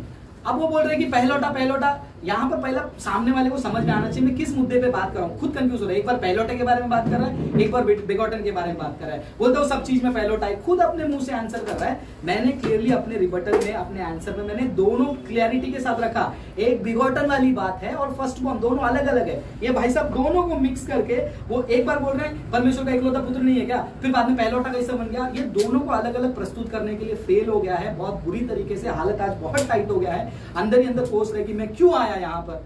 तो इसीलिए जो है यहाँ पर आपको इसे देखने मिल रहा है, दोनों चीजों का मिक्सअप हो रहा है। पहले बोला कि सृष्टि से पहले प्रेम दिया, महिमा दिया, लेकिन तुरंत बात को चेंज करके जब मैंने उस पॉइंट को पकड़ा, मैं मानता हूं, आपने पिछले डिबेट में भी देखा, मैं मानता हूं पहलोटा है, मैंने जो कोलोसियों का पूरा पढ़ा था उसी को वापस से भाई साहब ने रिपीट मारा और खुद के मुंह से साबित कर दिया यीशु को पहलोटा किस नजरिए से कहा जा रहा है। ये इसीलिए कि परमेश्वर ने उसको जन्म देकर वो पहलोटा बन गया, या फिर किस नजरिए से पहलोटा, खुद भी पढ़ के खुद भी नहीं समझ पा रहा है, बस परमेश्वर ही जो है इसका सहायता कर सके। और इब्रानियों की किताब पहला अध्याय 6वां वचन निकाल के बोला कि दुनिया में जगत में लाया, है ना, निकालो। और फिर वह जब अपनी प्रथम एवं महत्वपूर्ण संतान को संसार में बेचता है तो कहता है, तो बोलते जगत में लाया तो क्यों लाया? वही तो मेरा पॉइंट है, that is exactly my point. यीशु मसीह दिव्य है, वो स्टेटस उनका ऑलरेडी ग्लोरी वाला है, जो परमेश्वर के साथ अपने महिमा को शेयर कर रहे हैं। वो कह रहे हैं कि कहां पर लिखा है कि इक्वल नहीं है, बाइबल क्लियरली कह रही है, यीशु कह रहे हैं कि वही महिमा जो आपके साथ में रखता था, इक्वालिटी बता रहा है, इतना सिंपल वचन है। तो उस इक्वालिटी में रहने वाले यीशु मसीह फिलिपियों के किताब में जब हम आते हैं तो उसने अपने आप को नवा लिया और इतना आज्ञाकारी बन गया कि अपने प्राण तक निछावर कर दिया, और वो भी क्रूस पर, इसलिए परमेश्वर ने भी उसे ऊंचे ऊंचे स्थान, ये वचन आपने पढ़ा होगा। तो यानी कि अनादि काल में जो यीशु मसीह है पिता के साथ, वो क्या किया, वो मनुष्य बनने के लिए आया, और वो मनुष्य बनने के टाइम पे उसे क्या किया, ये आपका कनेक्शन है इब्रानियों की किताब पहला अध्याय 6वां वचन का। और फिर वो जब अपनी प्रथम एवं महत्वपूर्ण संतान को, याद रखिए, जगत में लाया, संसार में लाया। क्यों लाया संसार में? आगे पढ़ो ना, मैं पढ़ के सुना है, क्यों? ताकि मानव जाति के पाप को उठा सके। और बार बार कह रहा है कि नहीं रेजरेक्शन पहले तो नहीं बता रहे। अरे बाबा, मैं बिगॉटन की एक अलग से बात कर रहा हूँ, फर्स्ट बॉर्न की अलग बात कर रहा हूँ, दोनों को मिक्स कर रहे हैं। क्या बोलूं अभी मैं? सब में प्रथम है, वो तो मेरा आर्ग्यूमेंट था। यीशु को क्यों फर्स्ट बॉर्न कहा गया है, यीशु को क्यों पहलौठा कहा गया, वो मेरा आंसर था, मेरे को ही रिटर्न दे रहा है। मैंने आर्ग्यू किया, मैंने प्रेजेंट किया कि वो पहलौठा इसलिए नहीं बना कि वो पिता जन्म दिया उसको। पहलौठा इसलिए नहीं कि पिता ने जन्म दिया। इन सृष्टि में, इन बातों में खुद अपने मुंह से लंबा चौड़ा पढ़ने के बाद भी बोल रहा है, कहां लिखा है बताओ? और पिता मुझसे महान है, यीशु मसीह इक्वल नहीं है, ये सारी चीजें जो है ना बहुत ही ओल्ड आर्ग्यूमेंट है। क्यों? खुद को पता है कि मैंने गलत बोल दिया, तुरंत कवर अप भी किया। पद में बड़ा है तो स्वरूप में क्या है? समान है ना।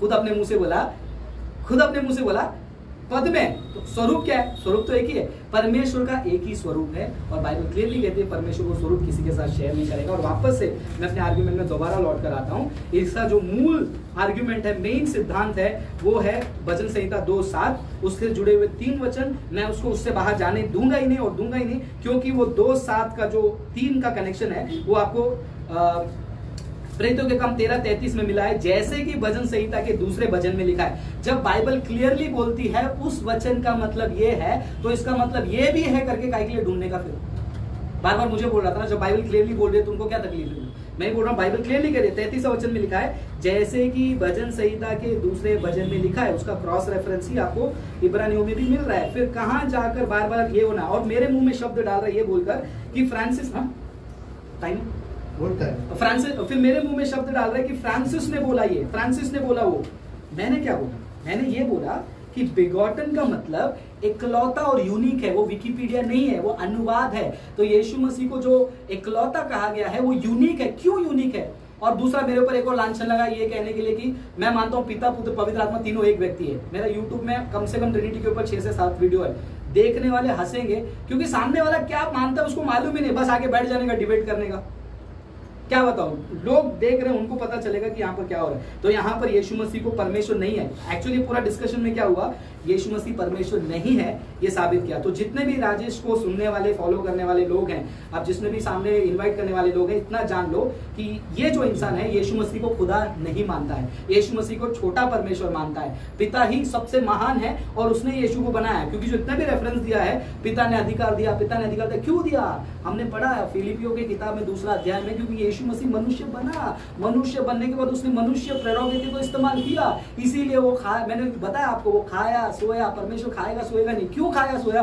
क्योंकि वो मनुष्य के रूप में है, और मनुष्य के रूप में जो है वो परमेश्वर के अधीन है। वो हमारे लिए बाई क्यों है? क्योंकि हमारे और परमेश्वर के बीच में वो खड़ा है, बीच में खड़ा होने के कारण वो वहां से पहलौठा हो गया। और यूनिक जो है वो बिगॉटन जो शब्द है वो परमेश्वर के नेचर और डिविनिटी के बारे में बता रहा है। दोनों अलग अलग है, दोनों क्लियर है, दोनों को मिक्स किया। और बार बार मेरे मुंह में शब्द ये डालने की कोशिश कर रहे हैं कि फ्रांसिस ये बोल रहे कि रिजरेक्शन में ही जो है बेटा बनाया, उसके पहले बेटा की तरह, यही बोला ना, रिजरेक्शन में बेटा बनाया, उसके पहले बेटा की तरह। एक और अच्छा पॉइंट मैंने निकाल के रखा था, एक मिनट देखो। रिजरेक्शन में मैंने ये नहीं बोला, मैंने ये बोला वो इकलौता पुत्र है, और मेरा वीडियो को रिवाइंड करके सुनो, रिजरेक्शन में उसको डिक्लेयर किया, क्योंकि वो इकलौता, मैंने जॉन 3:16 कोट किया था ना कि इकलौते पुत्र को क्यों भेजा? हमारे पापों के लिए वो क्या करेगा? बलिदान होगा। वो इकलौता पुत्र का जो अंगीकार है, डिक्लेरेशन है, जो पूर्ति है, मेल्कीसेदेक की जो भविष्यवाणी है, पुराने नियम के जितने भी 613 नियम के जितने भी भविष्यवाणी है, उसकी पूर्ति क्रूसिफिक्शन, सिर्फ क्रूसिफिक्शन नहीं,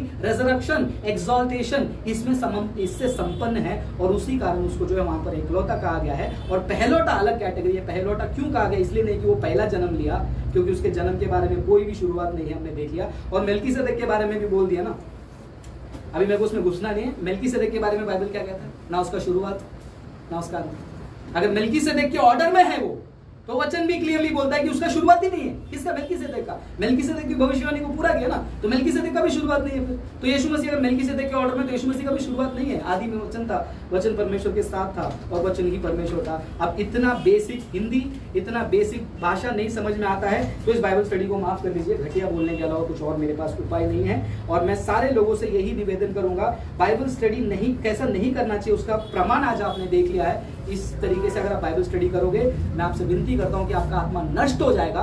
क्योंकि जिस व्यक्ति के साथ मैं अभी डिबेट नाम की चीज में बैठा हूं, ये एक समय में कुछ और मानेगा, दूसरे समय में कुछ और मानेगा, अचानक से कल के दिन टोपी पहनकर आ जाएगा, कुछ और कर लेगा।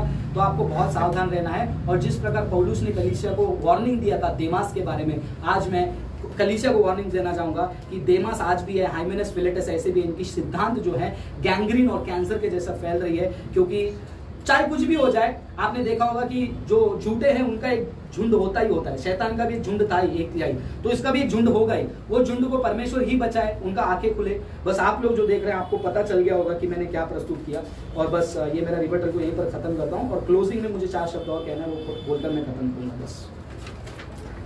और दोनों रिबटल कंप्लीट हो गए। और पंडित भाई का कहने का मतलब ये है, अगर इकलौता पुत्र या उससे पहला पुत्र बोला है, तो शरीयत के 613 नियम के कॉन्टेक्स्ट में, वो पूरा करने के कॉन्टेक्स्ट में वो बेटा करके या पहलौटा करके इस्तेमाल किया गया करके। तो राजेश भाई से उन्होंने कहा कि दोनों बातों को एक साथ मिक्स कर दिया।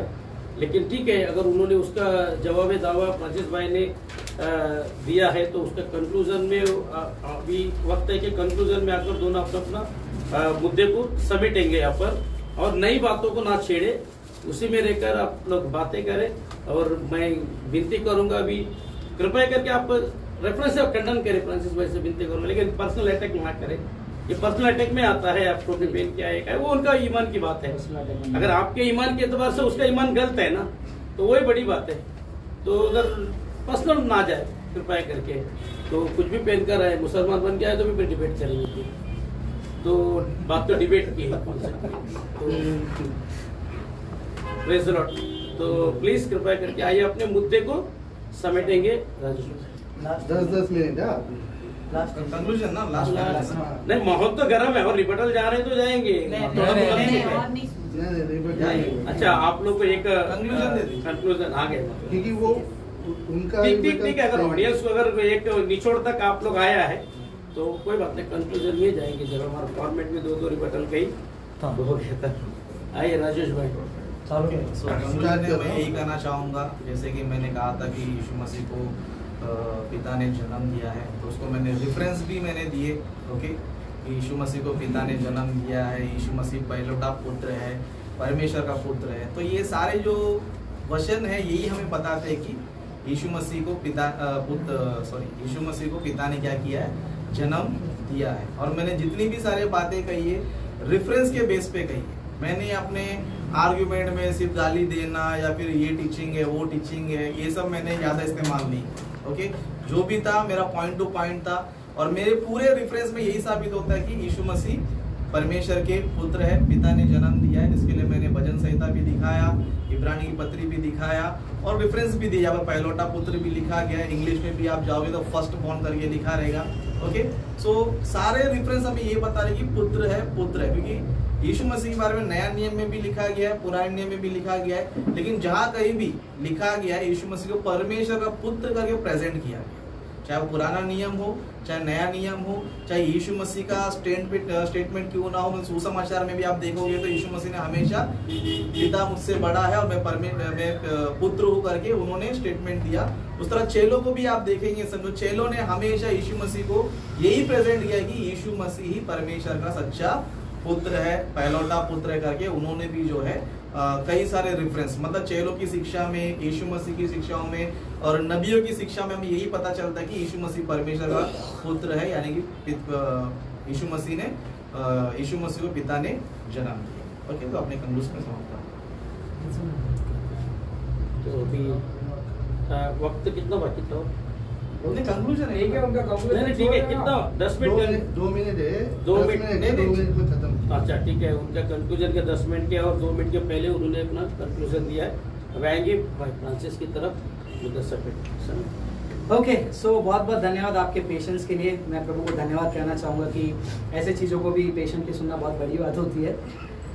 सबसे पहला, ये डिस्कशन में क्या निकाल आया है, मैं स्टेप बाय स्टेप आपको प्रस्तुत करता हूँ। स्टेप बाय स्टेप ये निकाल आया है कि राजेश भाई जो है यीशु मसीह को खुदा नहीं मानते। अगर मानते भी हैं तो यीशु मसीह को एक छोटा गॉड मानते हैं, जो कि बाइबल के फाउंडेशनल टीचिंग से खिलाफ है। इसको हेरेसी बोलते हैं, इसको ब्लास्फेमी बोलते हैं, इसको कल्टिक बोलते हैं और इसको झूठा सिद्धांत बोलते हैं। तो कलीसिया से मेरा निवेदन है, सावधान रहिए, क्योंकि जो मसीह को खुदा नहीं मानता है वो मसीह विरोधी है, वो एंटी क्राइस्ट है। तो आपके सामने आज आपको पता चल गया कि एंटी क्राइस्ट वाली सिद्धांत कौन प्रस्तुत है, बिब्लिकल टर्म्स यूज करें। सेकंड चीज, यीशु मसीह पिता के समान नहीं है, समान नहीं है, ये बार बार सुनने को मिल रहा है। ये आप एक चीज समझिए, यीशु मसीह और पिता क्या है, पिता क्या है?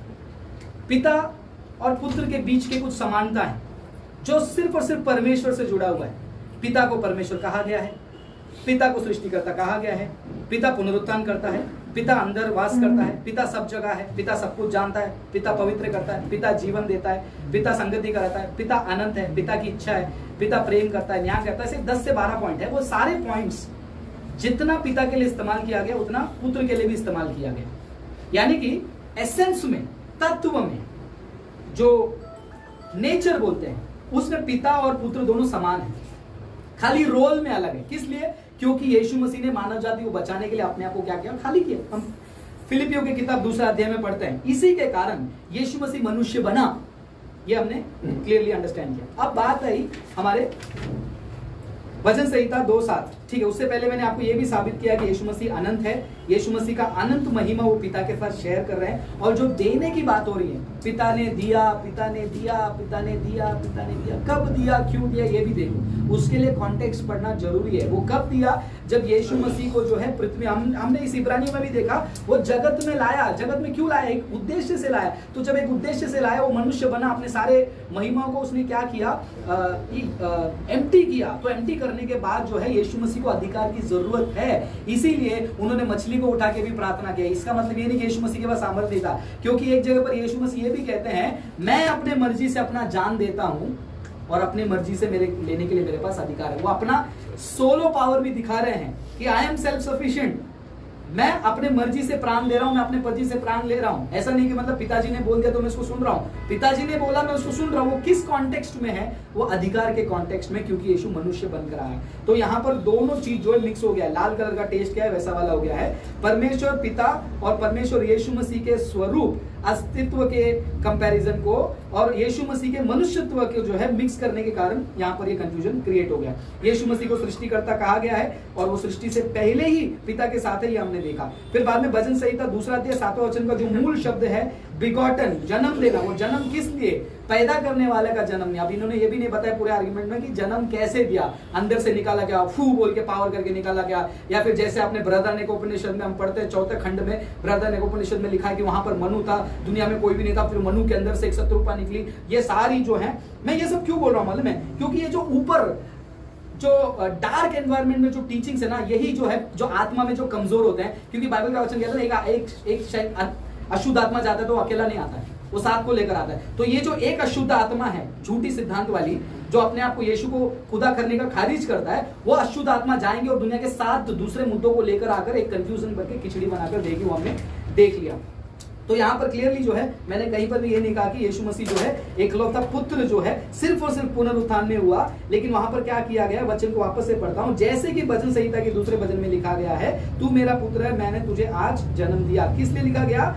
यीशु को मर जाने के बाद पुनर्जीवित करके उनकी संतानों के लिए परमेश्वर ने उसे प्रतिज्ञा को हमारे लिए पूरा किया। रोमियो 1:4, किंतु पवित्र आत्मा के द्वारा मरे हुओं में से जिलाए जाने के कारण जिसे सामर्थ्य के साथ परमेश्वर का पुत्र दर्शाया। डिक्लेरेशन में और उस दिन बनाना अलग होता है, और वही कॉन्टेक्स्ट जो हम लोग इब्रानियों 1 अध्याय में पढ़ते हैं, उसका कॉन्टेक्स्ट में 3 से लेकर 5 बताया, क्योंकि सिर्फ 5 लेके बैठे थे, 3 से लेकर 5 बताया। इब्रानियों की किताब सिर्फ 5 और 5 लेके बैठे थे, मैं 9 से लेकर 10 बताया। फिर उन्होंने इब्रानियों की किताब में छठा पूछा, छठा का भी मैंने बताया, जगत में लाना उसका मतलब क्या है, और सारे रेफरेंस का कॉन्टेक्स्ट यही है, रेजरेक्शन, एक्साल्टेशन। और उसके बाद फाइनली हमने ये देखा कि फर्स्ट बॉर्न का मतलब ये नहीं है कि वो पैदा हुआ इसलिए पहला हो गया, खुद अपने मुंह से उन्होंने एग्री किया। पहलौटा इसीलिए है क्योंकि यीशु मसीह के द्वारा ही, यूहन्ना की किताब 1 अध्याय और कोलोसे की किताब में, उसके द्वारा, उन्हीं के द्वारा उन्होंने ही सब कुछ बनाया। सो उस नजरिए से he is the creator, he is everything. अगर सोचो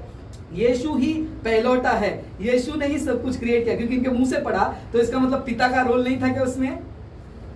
मजाक नहीं कर रहा हूं, अभिषेक आपके ऊपर उतर कर आएंगे भी, कैमरा से देख लेना। अगर सिर्फ यीशु मसीह ही सृष्टि करता है, यीशु मसीह के द्वारा ही सब कुछ बना, उसने ही सब कुछ बनाया, तो पिता का रोल कहां पर चला गया? यहाँ पर मतलब सृष्टि दोनों साथ में मिलकर कर रहे थे, तो दोनों के दोनों जो हैं खुदा हैं, कोई छोटा खुदा बड़ा खुदा नहीं। तो सावधान रहिए, झूठी सिद्धांत कलीसिया को भरमा रही है, जैसे ये पौलुस ने कहा कैंसर के समान ये फैल रही है, गैंग्रीन के समान, आपको सावधान रहना है। और पौलुस ने रोमियो की किताब में कहा ऐसे बातों को करने वालों को तुम मार्क करो और उनको दूर करो और उनका खंडन करो। तो इसीलिए राजेश जैसे लोगों को आपको क्या करना है, रोमियो की किताब के हिसाब से मार्क करो एज अ फॉल्स टीचर, और उसको खंडन करो और उसको दूर रखो, क्योंकि आपके कलीसिया में आकर ये सिखाएगा यीशु खुदा नहीं है। अगर यीशु खुदा नहीं है तो हमारा विश्वास व्यर्थ है, और यही शैतान चाहता है कि यीशु की खुदा को, यीशु के डिविनिटी को स्ट्रिप करे, और यीशु का डिविनिटी स्ट्रिप हो गया, जीसस बिकम्स पावरलेस, और शैतान का ऑब्जेक्टिव यही है। तो शैतान ऐसे ही आत्मा में कमजोर पीड़ित लोगों को इस्तेमाल करता है, और ऐसे लोगों के लिए आपको प्रार्थना करना है, विनती करना है। और जब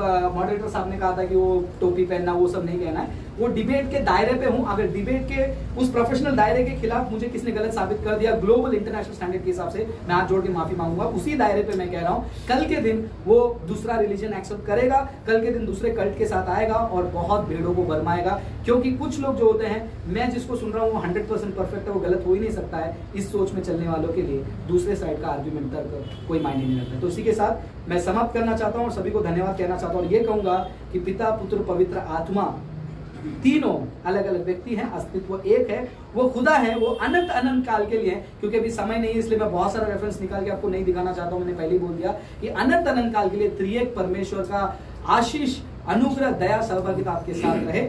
सावधान रहिए। धन्यवाद। Praise the Lord. अभी दोनों का कंक्लूजन हमारे सामने आया। फ्रांसिस भाई ने उस बात को, उनका भी मुद्दा सुना, और राजेश भाई का भी आप लोगों ने मुद्दा सुना। पहलौटा का जो कॉन्सेप्ट, किस कॉन्सेप्ट में पहलौटा कहा गया, उन्होंने फिर से दोहराया। तो जो कि अभी राजेश भाई अभी कह रहे थे कि त्रिएकता के बारे में, यीशु मसीह के खुदायत के बारे में तमाम रेफरेंस उनके पास। तो मैं उनसे विनती करूँगा, या दोनों से विनती करूँगा, क्योंकि आज जो हमारा सब्जेक्ट था कि यीशु मसीह परमेश्वर से जन्मा है या नहीं, ना कि हमारा टॉपिक था यीशु मसीह खुदा है या नहीं है। तो दूसरा टॉपिक इस बात पे बहस हो सकती है अलग से, यीशु मसीह खुदा है या नहीं, अगर है तो वो कैसा, नहीं है तो कैसे नहीं है। तो इस बीच में दोनों को बीच में और एक मुद्दा और एक टॉपिक हो सकता है। तो आप लोग चाहेगा तो डेट फिक्स कर सकते हैं। मैं लाइव बोलता हूँ, मुझे नहीं करना है, मुझे मेरा समय बर्बाद नहीं करना, लाइव बोल रहा हूँ। अगर इसको लगता है कि ये डिबेट जीतना होता है, नहीं। ठीक है, फ्रांसिस भाई ने अपना ओपिनियन बताया। आप क्या करना चाहेंगे क्या यीशु मसीह खुदा है या नहीं, उस टॉपिक पर आप डिबेट करना चाहेंगे? पूरे डिबेट में मैंने कहीं पर भी ये नहीं बोला कि यीशु मसीह खुदा नहीं है। बस मुझे यही समझ में आया कि फ्रांसिस अपने मुद्दे पे खड़ा नहीं रह पाया या फिर साबित नहीं कर पाया, इसके लिए चिढ़ गया, इसके लिए मेरे पे निंदा कर रहा है, मेरे बारे में उल्टा पुल्टा स्टेटमेंट दे रहा है। सोने वाले को तो पता है। चिढ़ा हुआ व्यक्ति जब जो पिता है खुदा है, पिता ने ठीक है, देश ठीक को है, बनाया, ठीक है, चिढ़ा हुआ- सुनिए, एक मिनट राजेश भाई, अभी ये झगड़े में एक बहस ना हो जाए, एक एक शब्द को बोलता हूँ। मिनट बैठे, आप लोग एक शब्द बोल देता हूँ। डिबेट के लिए ये मंच है क्या? ये डिबेट हाँ, वही मैं बोलने वाला था अभी। ये दूसरा डिबेट के लिए नहीं Yes, है। yes, वही मैं ये बोलने दूसरा वाला था। डिबेट करो यार, ये तो डिबेट करो नहीं। नहीं, आज का हमारा महीने एक conclusion। एक सुनो, दोनों भी इन्हें कंक्लूजन नहीं दिया है, मैं वही दोनों भी कंक्लूजन नहीं दिया है, ना फ्रांसिस दिया ना देखिए, राजेश हम ने दिया। उनके इल्म के दायरे में उनके पास जो स्टडी था, सुनिए, उन्होंने कंक्लूजन दिया, सुनिए, उन्होंने उनके इल्म के हिसाब से उन्होंने सब मुद्दे को समेटा, सुनिए उनके एतबार से, सुनिए आपने देखो सब्जेक्ट ने क्या दिया, सब्जेक्ट क्या था हमको अनाउंस किया आपने, मैंने वो वही सब्जेक्ट पे कौन बात किया? किसी ने बात किया है क्या? मतलब आपका कहने वाला दोनों ने बात दोनों की। बात नहीं किया। अरे सब्जेक्ट पे बात करो ना यार, हम सब्जेक्ट एक है, तुम मुद्दे पे जा रहे हैं, और दूसरे यीशु, इधर कोई तो यीशु मसीह को भगवान नहीं मानते। मैं वही तो कहा कि सब्जेक्ट आज सब्जेक्ट यीशु क्या है, मसीह, तुम बात क्या रहे क्या? सुनिए ना, जी, मैं आप वही तो लॉजिक कहा। लॉजिक समझते हो? दूसरा मैंने एक वही मिनट प्लीज चिल्ला मत। मैंने- लॉजिक कोई समझ, चिल्ला रहा नहीं है। एक मिनट नहीं, एक मिनट, मैं लॉजिक समझो, लॉजिक समझो। लॉजिक मुझे भी आता है बात करने, लॉजिक नहीं, सुनो, अरे सुनो तो, बात करो। सुनो तो। लॉजिक यहाँ पर, आपको आवाज नहीं आ रहा ना, इसलिए मैं आवाज उठा रहा हूँ। लॉजिक यहाँ पर ये है, जब ये व्यक्ति कहता है कि पिता ने यीशु को जन्म दिया है, तो खुदा ने दूसरे को जन्म दिया, तो दूसरा खुदा ही हो गया ना। ये क्यों नहीं घुस रहा है? कैसे पास्टर लोग बन गए आप लोग? क्या कलीसिया को चलाएंगे आप लोग? मेरे से बात करेंगे इस पे, इसमें मेरे से बात करेंगे। आप जैसे पास्टर की वजह से मसीहत खराब है। मुंह बंद कर, अबे आप मेरे से कैमरा घुमा उस तरफ, कैमरा घुमा उस तरफ। किससे देखो, क्यों आप झगड़े की तरफ जा रहे हैं? डिबेट के लिए आए, क्या बात कर रहे हो? वचन बात कर रहे के झगड़ा कर रहे, वचन बात कर रहे के झगड़ा कर रहे। डिबेट आपसे हुई है? हमारे जैसा लोगों से, हमारे जैसा लोगों से एक मिनट, डिबेट तुमसे होगा? लाइव पे बैठ के बात कर रहे हैं ऐसे ना, लोगों को लेकर आते हो। अलीशा को बिगड़ा देते हैं तुम लोग। अब्राम पास्टर, अरे वो क्या बात कर रहे हैं? सुनिए, पहली बात तो आपका बात करना सवाल ही नहीं। मैं बोल रहा हूँ, तुम जैसे अथली के पास्टर, तुम्हारा जैसा Why do us doom? Christianity को पूरा बदनाम कर रहे हैं। मॉडरेटर जब इधर है ना, आप लोग बात करने बात तुम्हारा कर जैसा रहे हैं। ना बाइबल का अध्ययन, ना तुमको पता कमेंट्री, है? ना नोट्स, नथिंग। अरे सेवा करते हैं। लाइव पे बैठ के बात करने का नहीं है, तू वचन पे बात करना। वचन पे बात हो रहा है। हाँ, तो क्या बात कर रहे हो चलो, वचन पे? silent एक होता तो है। वचन बता, क्या वचन बताना है? क्या अब्राम सर, silent। ठीक है, वो टॉपिक से आप उनके साथ डिबेट करेंगे क्या? तुम्हारा गुस्सा इसमें मत निकालो। हो गया चलो। मुद्दा इसका और मेरा है, बीच में कौन उछलता है? Actually, क्या बात कर रहे हैं? तुम ऐसा पास्टर लोग बात कर रहे मैं हैं। अभी भी बोलता हूँ, तुम्हारा जैसा लोग दुनिया जो पास्टर अरे को, भाई, बस जो करो यार, पास्टर बस को करो। वचन का ही आपका उम्र क्या है? बड़े अरे भाई, तुम्हारा जैसा लोग है ना, उम्र नहीं लेकर आने का। आपसे को बदनाम कर रहे हैं। झगड़े पे नहीं आना। अब वो खामोश है, एक मिनट, जब वो खामोश है ना, आप खामोश बैठे, भाई, साइलेंट हो गया, समाप्त हो गया। अच्छा कैसे डिबेट होगा, अच्छा कैसा वातावरण का? पूरा वाट सच्चाई में ग्रोथ करना। सच्चाई को जो जानो। यीशु को परमेश्वर नहीं मानता है ना, उसको जाके बताओ। हम परमेश्वर यीशु को परमेश्वर भाई, मानते हैं, हम वही कह रहे हैं उसको ना। जाके बताओ तुम। हम वही तो कह रहे हैं। नाशन हो रहा है बाजू में है ना, कुछ लोग नरक में जा रहे हैं, उसको बचाओ पहले तुम लोग। आपसे ज्यादा सड़क में जाता हूँ मैं। थोड़ा शायद शांत, छुप बैठो। लास्ट टाइम कभी इवेंजलिज्म किया आपने? थोड़ा शांत हो जाएंगे क्या? लास्ट टाइम कभी सड़क पे उतरे आप? गलत बोले नहीं जाएगा। कोई एक दूसरे तू को या मैं, छोड़ दो, कोई भी समाप्त कर दो हो। बस। पास्टर, वचन को गलत जाएगा। अरे पास्टर की तरफ पका ले, पास्टर है, पास्टर को बुलाया क्या? पास्टर है आप? नहीं, नहीं, आप यहाँ पर सिर्फ वचन पास्टर को को गलत बुलाया बोलेगा। क्या? पास्टर, तू या मैं, कोई भी हो। पास्टर, गलत नहीं अपना- जाएगा। हो गया, साइलेंट ऐसा नहीं बोलेगा। हम लोग मेरे साइड से ऐसे लोग को क्यों लेकर आते हैं? जिसको सहनशीलता नहीं है क्यों लेकर आता है? नाम अंकिल का था। आपका इधर आया है नाम अंकिल नहीं लेता। मैं बोला कि आपका सेवक का मतलब क्या रहता है? भाई हो गया, खत्म हो गया, समाप्त, अंतिम प्रार्थना। इसलिए लाया है, इसीलिए लाया है। ये भी हम लोग इसलिए लाया है पीछे। देखो भाई, लोगों भी चिल्ला है, लोगों भी चिल्ला है। अभी एक दूसरे पे blame मत लगाओ, छोड़ दो, समाप्त कर दो, खत्म कर दो, हो गया। फिर आप बात भाई, अंतिम प्रार्थना करो। अरे दोबारा ऐसा जगह पे ना बुलाओ मत है ना। ठीक है। ऐसा घटिया डिस्कशन पे ना दोबारा बुलाना नहीं है। ठीक है, शांत हो जाओ, बस हो गया। अच्छा कैसा हो गया ना सब बातें? हो गया, हाँ? चलो बीच जन आया। अरे भाई शांत हो जाओ यार, एक है तो शांत हो जाओ। हम लोग वचन सुनने आए। वचन के लिए सीन होना चाहिए। लगा नहीं है। मैं बोला ना, क्या बोल रहा है? मैं क्या बोला? मैं कंक्लूजन क्या दिया? मैं कंक्लूजन क्या दिया? टॉपिक यीशु मसीह खुदा है या नहीं है, ये टॉपिक हमारा नहीं है। सिर्फ बात के समय में बात कर सकता हूँ, इधर बात किसी का काम का नहीं है। वचन उत्तर देते हो, वचन बात करो। हम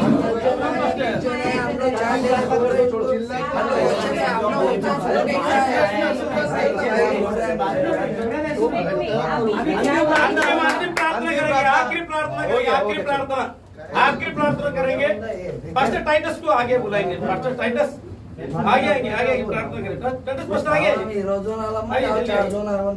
अभी वो भी प्रार्थना का लायक नहीं बोलेगा अभी वो। नहीं, अरे फिर वो बोलेगा ना वो। शांत वही इज्जत दिया ना वो। मॉडरेटर का तो कुछ है कि नहीं सर? पहले तुम दोनों आपके आए ना, डिबेटर का भी कोई इज्जत है कि नहीं? तो नरक में जा रहा हूँ। नहीं, आपका डिबेटर का समाचार बताने को भाई, जा आपके डिबेटर का वास्ता है। अच्छा प्रार्थना होगी। समाप्त हो गया, कोई आपके डिबेटर का वास्ता है। उन लोग खामोश बैठे हैं, खामोश बैठे ना।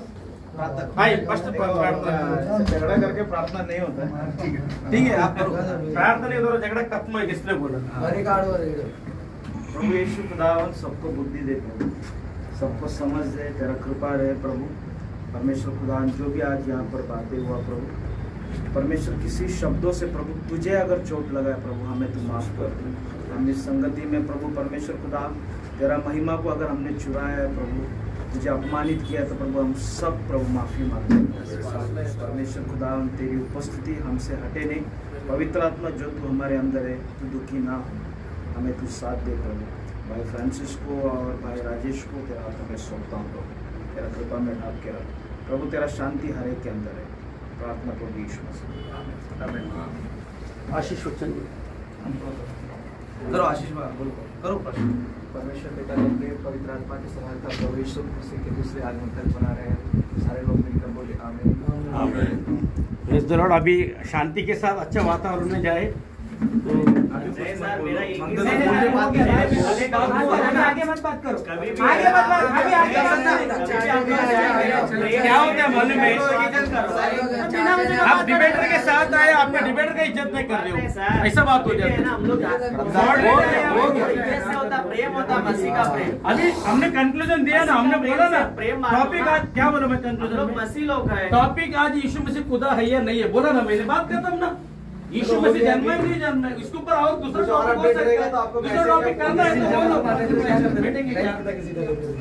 बोलो इसमें बैठो मैं। चलो ये जो भी किया है टाइम पास के लिए नहीं है। आप आए पैसे बैठो मत। బయట మాట్లాడతాం అయిపోయింది. सब अच्छा कैसा हो गया ना? जाकिर नायक को सुना है। जाकिर नायक का स्टेज पे जाके मैंने करके आया है। मैंने खुद जाकिर नायक से वो सब ठीक खाली है। नहीं पहना। जाकिर नायक का पहले सिर्फ सुना रहेगा, तो जाके साइन बोली ओढ़ेगा ना। ठीक है बाबा, वो बात जाकिर नायक का स्टेज पे मैं मंच पे जाके आया। कर रहा है ना, इनका ऐसा नहीं होता है मास्टर। मोदी हो, वो वचन पे बात करो। वो भी राजेश वचन से बात करो, आराम से बात करो। आराम से अरे बात हो रहा है। दूसरा को छेड़ रहे, आप दूसरा को छेड़ पिछला रहे। डिबेट में भी बीच में नहीं, कूद गया। नहीं, फ्रांसिस ऐसा नहीं होता। पास्टर आपको सहनशीलता नहीं है ना? तिमोथी के किताब में क्लियरली लिखा है कि एक सेवक को कैसे होना चाहिए। पहले वो पढ़ो। आप सीखो, आप सीखो। हाँ मैं सीखा, मेरे को सीखना सीखना ये सब लोग। हमारा पास आता था ना, आप कितना आपको सब- हम आपका पाप नहीं, थे मालूम है? मैं वो पाप होने का ढूंढ नहीं करता। ऐसा नहीं है, वो अलग है। सिस्टम सीखो, बाइबल का भाई, सीखो। गलत शिक्षा में मत चिल्लाएगा, जाएगा। क्या चिल्ला रहे हो? मैंने क्या गलत शिक्षा में जाएगा, सच बोल रहे हो। किसने चिल्लाया? फैसला हो जाएगा, बजा क़यामत में जाने दो। अरे अच्छे हो गया डिबेट, लास्ट में थोड़ा सा गड़बड़ हो गया। अरे कोई छेड़ा नहीं है, सब है ना शांति से बैठ। तुमने छेड़ा है ना? क्या छेड़ा? मैंने वीडियो है ना, वीडियो है ना, तुम देख लो एक बार। सब लोग देख रहे हैं। ब्रदर आप लोग, आपने क्या दूसरा जो डिबेट का बात कर रहे थे, मैंने सिर्फ क्या बात किया, दूसरा डिबेट का इधर मत बात करो। ये जो डिबेट हो रहा है ना, इसका ही बात करो। तो हमने भी वही समझा। तो इसमें नहीं, उसने फटकर क्या बोला, तुम पास्टर है क्या? नहीं नहीं नहीं नहीं, ये नहीं बोला। नहीं, नहीं, देख लो, नहीं, इनको बोला। देख लो। ठीक है, देख लो। राजेश भाई ने बोला, इनको बोला। उन्होंने क्या बोला, मैंने आपको दोनों को बोला, ठीक है, देख लेगा ना खाली सिर्फ आपको नहीं बोला, दोनों को बोला। आप जो टॉपिक बात कर रहा था वो टॉपिक पे बात करो ना। आप मेरे को पूछ रहे मेरे जैसे वजह से मस्जिद खराब हो रहा है, सुसमाचार बांटा बराबर है ना? कितना सुसमाचार जा आप बोला ना, दोनों ने आप बोल रहे हो मुझे, मैं तो बोल रहा हूँ ना अभी भी। अभी मैं भी बोल रहा हूँ ना, क्या? मैं भी तुम जो बोल रहे हो मैं भी वही बात कर रहा हूँ, मैं भी वही बोलूंगा, मैं भी वही बोलूंगा। इसके ऊपर अच्छा चर्चा हो सकता था, ये झगड़ा करके मतलब मैंने छेड़ने का खाली सिर्फ छेड़ने का सबको आता है। खुद होके जब बोल दिया, मॉडरेटर बोल दिया सबको आता है कि बाबा खुदा ये डिबेट हो सकता है। सब छेड़ के आए मतलब क्या? चलो हो गया। जिंदगी है ना, बर्बाद जिंदगी छोड़ के यीशु में आया है। तो बताना क्या चाहते हैं? छेड़ने का बात करना बताना क्या चाहते हैं? छोड़ के तेलुगु से ट्रांसलेशन हिंदी बराबर नहीं आ रहा है, वो छेड़ने आप सोच रहे। अगर कोई ये कहता ना कि मैं सब छोड़ के आया तो पास्ट वाला दिखाना मतलब उनका बोलना तो सब डिबेट करके आ रहा है। अरे छोड़ो ना, लेके जाओगे। सुनना, अभी क्या झगड़ा करने बात करने के लिए नहीं आए तो उससे क्या बात करा? बस करो ना, बात करो। चलो आ रहे चलो। उसका फैसला करेंगे हम, फैसला नहीं करेंगे। जाओ हम फैसला नहीं करेंगे। हम फैसला नहीं करेंगे। अच्छा डिबेट हो गया, कुछ अच्छा डिबेट हो गया। टाइम का खोटी टाइम बन गया। हाँ ब्रदर, फिर से चलो, bro। डिबेट के साथ कैमरा लाओ मेरे। सो प्रियो, इसी के साथ समाप्त होता है और आपने देखा कि किस प्रकार दो झूठी शिक्षाओं को सपोर्ट करने के लिए कितने लोग उतर गए थे। आपने देखा सबसे बड़ा और मैं हमेशा जो है इस चीज को देखूंगा। अरे उनके चैनल पे वो कितना ही बोलेगा, जान दे, छोड़ दे, पब्लिक दे देख लिया। आप भी चैनल बनाओ यार, बोलो बात खत्म नहीं। वो देख लिया है। ये क्या होता है ना, डिबेट में जो हारा हुआ व्यक्ति हो ना वो चिढ़ जाता है, तो दुनिया भर की बातें बोल रहा है। ये 20 से 25 लोग इसे मुद्दे के लिए लाया। हम लोग 4 ही लोग थे, 20 से 25 लोग इसे लाया। जो हारा हुआ देखा। चिढ़ जाता है। चलो प्रेक्षक लोग देखो कौन झूठा है कौन सच्चा है, आप जानते हैं सब प्रेक्षक लोग। यस, ये बात ये अच्छा बात बोला। ये बोल के खत्म करने का ये इसे ही खत्म करना चाहिए था बस। यही बात है मेरे को, ठीक है। सब प्रेक्षक लोग देखना धन्यवाद। चाहिए। ये प्रभु थैंक यू सो मच। अरे रुकना जरा। चलो अगले। ओके, सो मैं फिर से एक बार लाइव आऊंगा आप लोग से बात करने के लिए। अभी फिलहाल के लिए धन्यवाद, थैंक यू।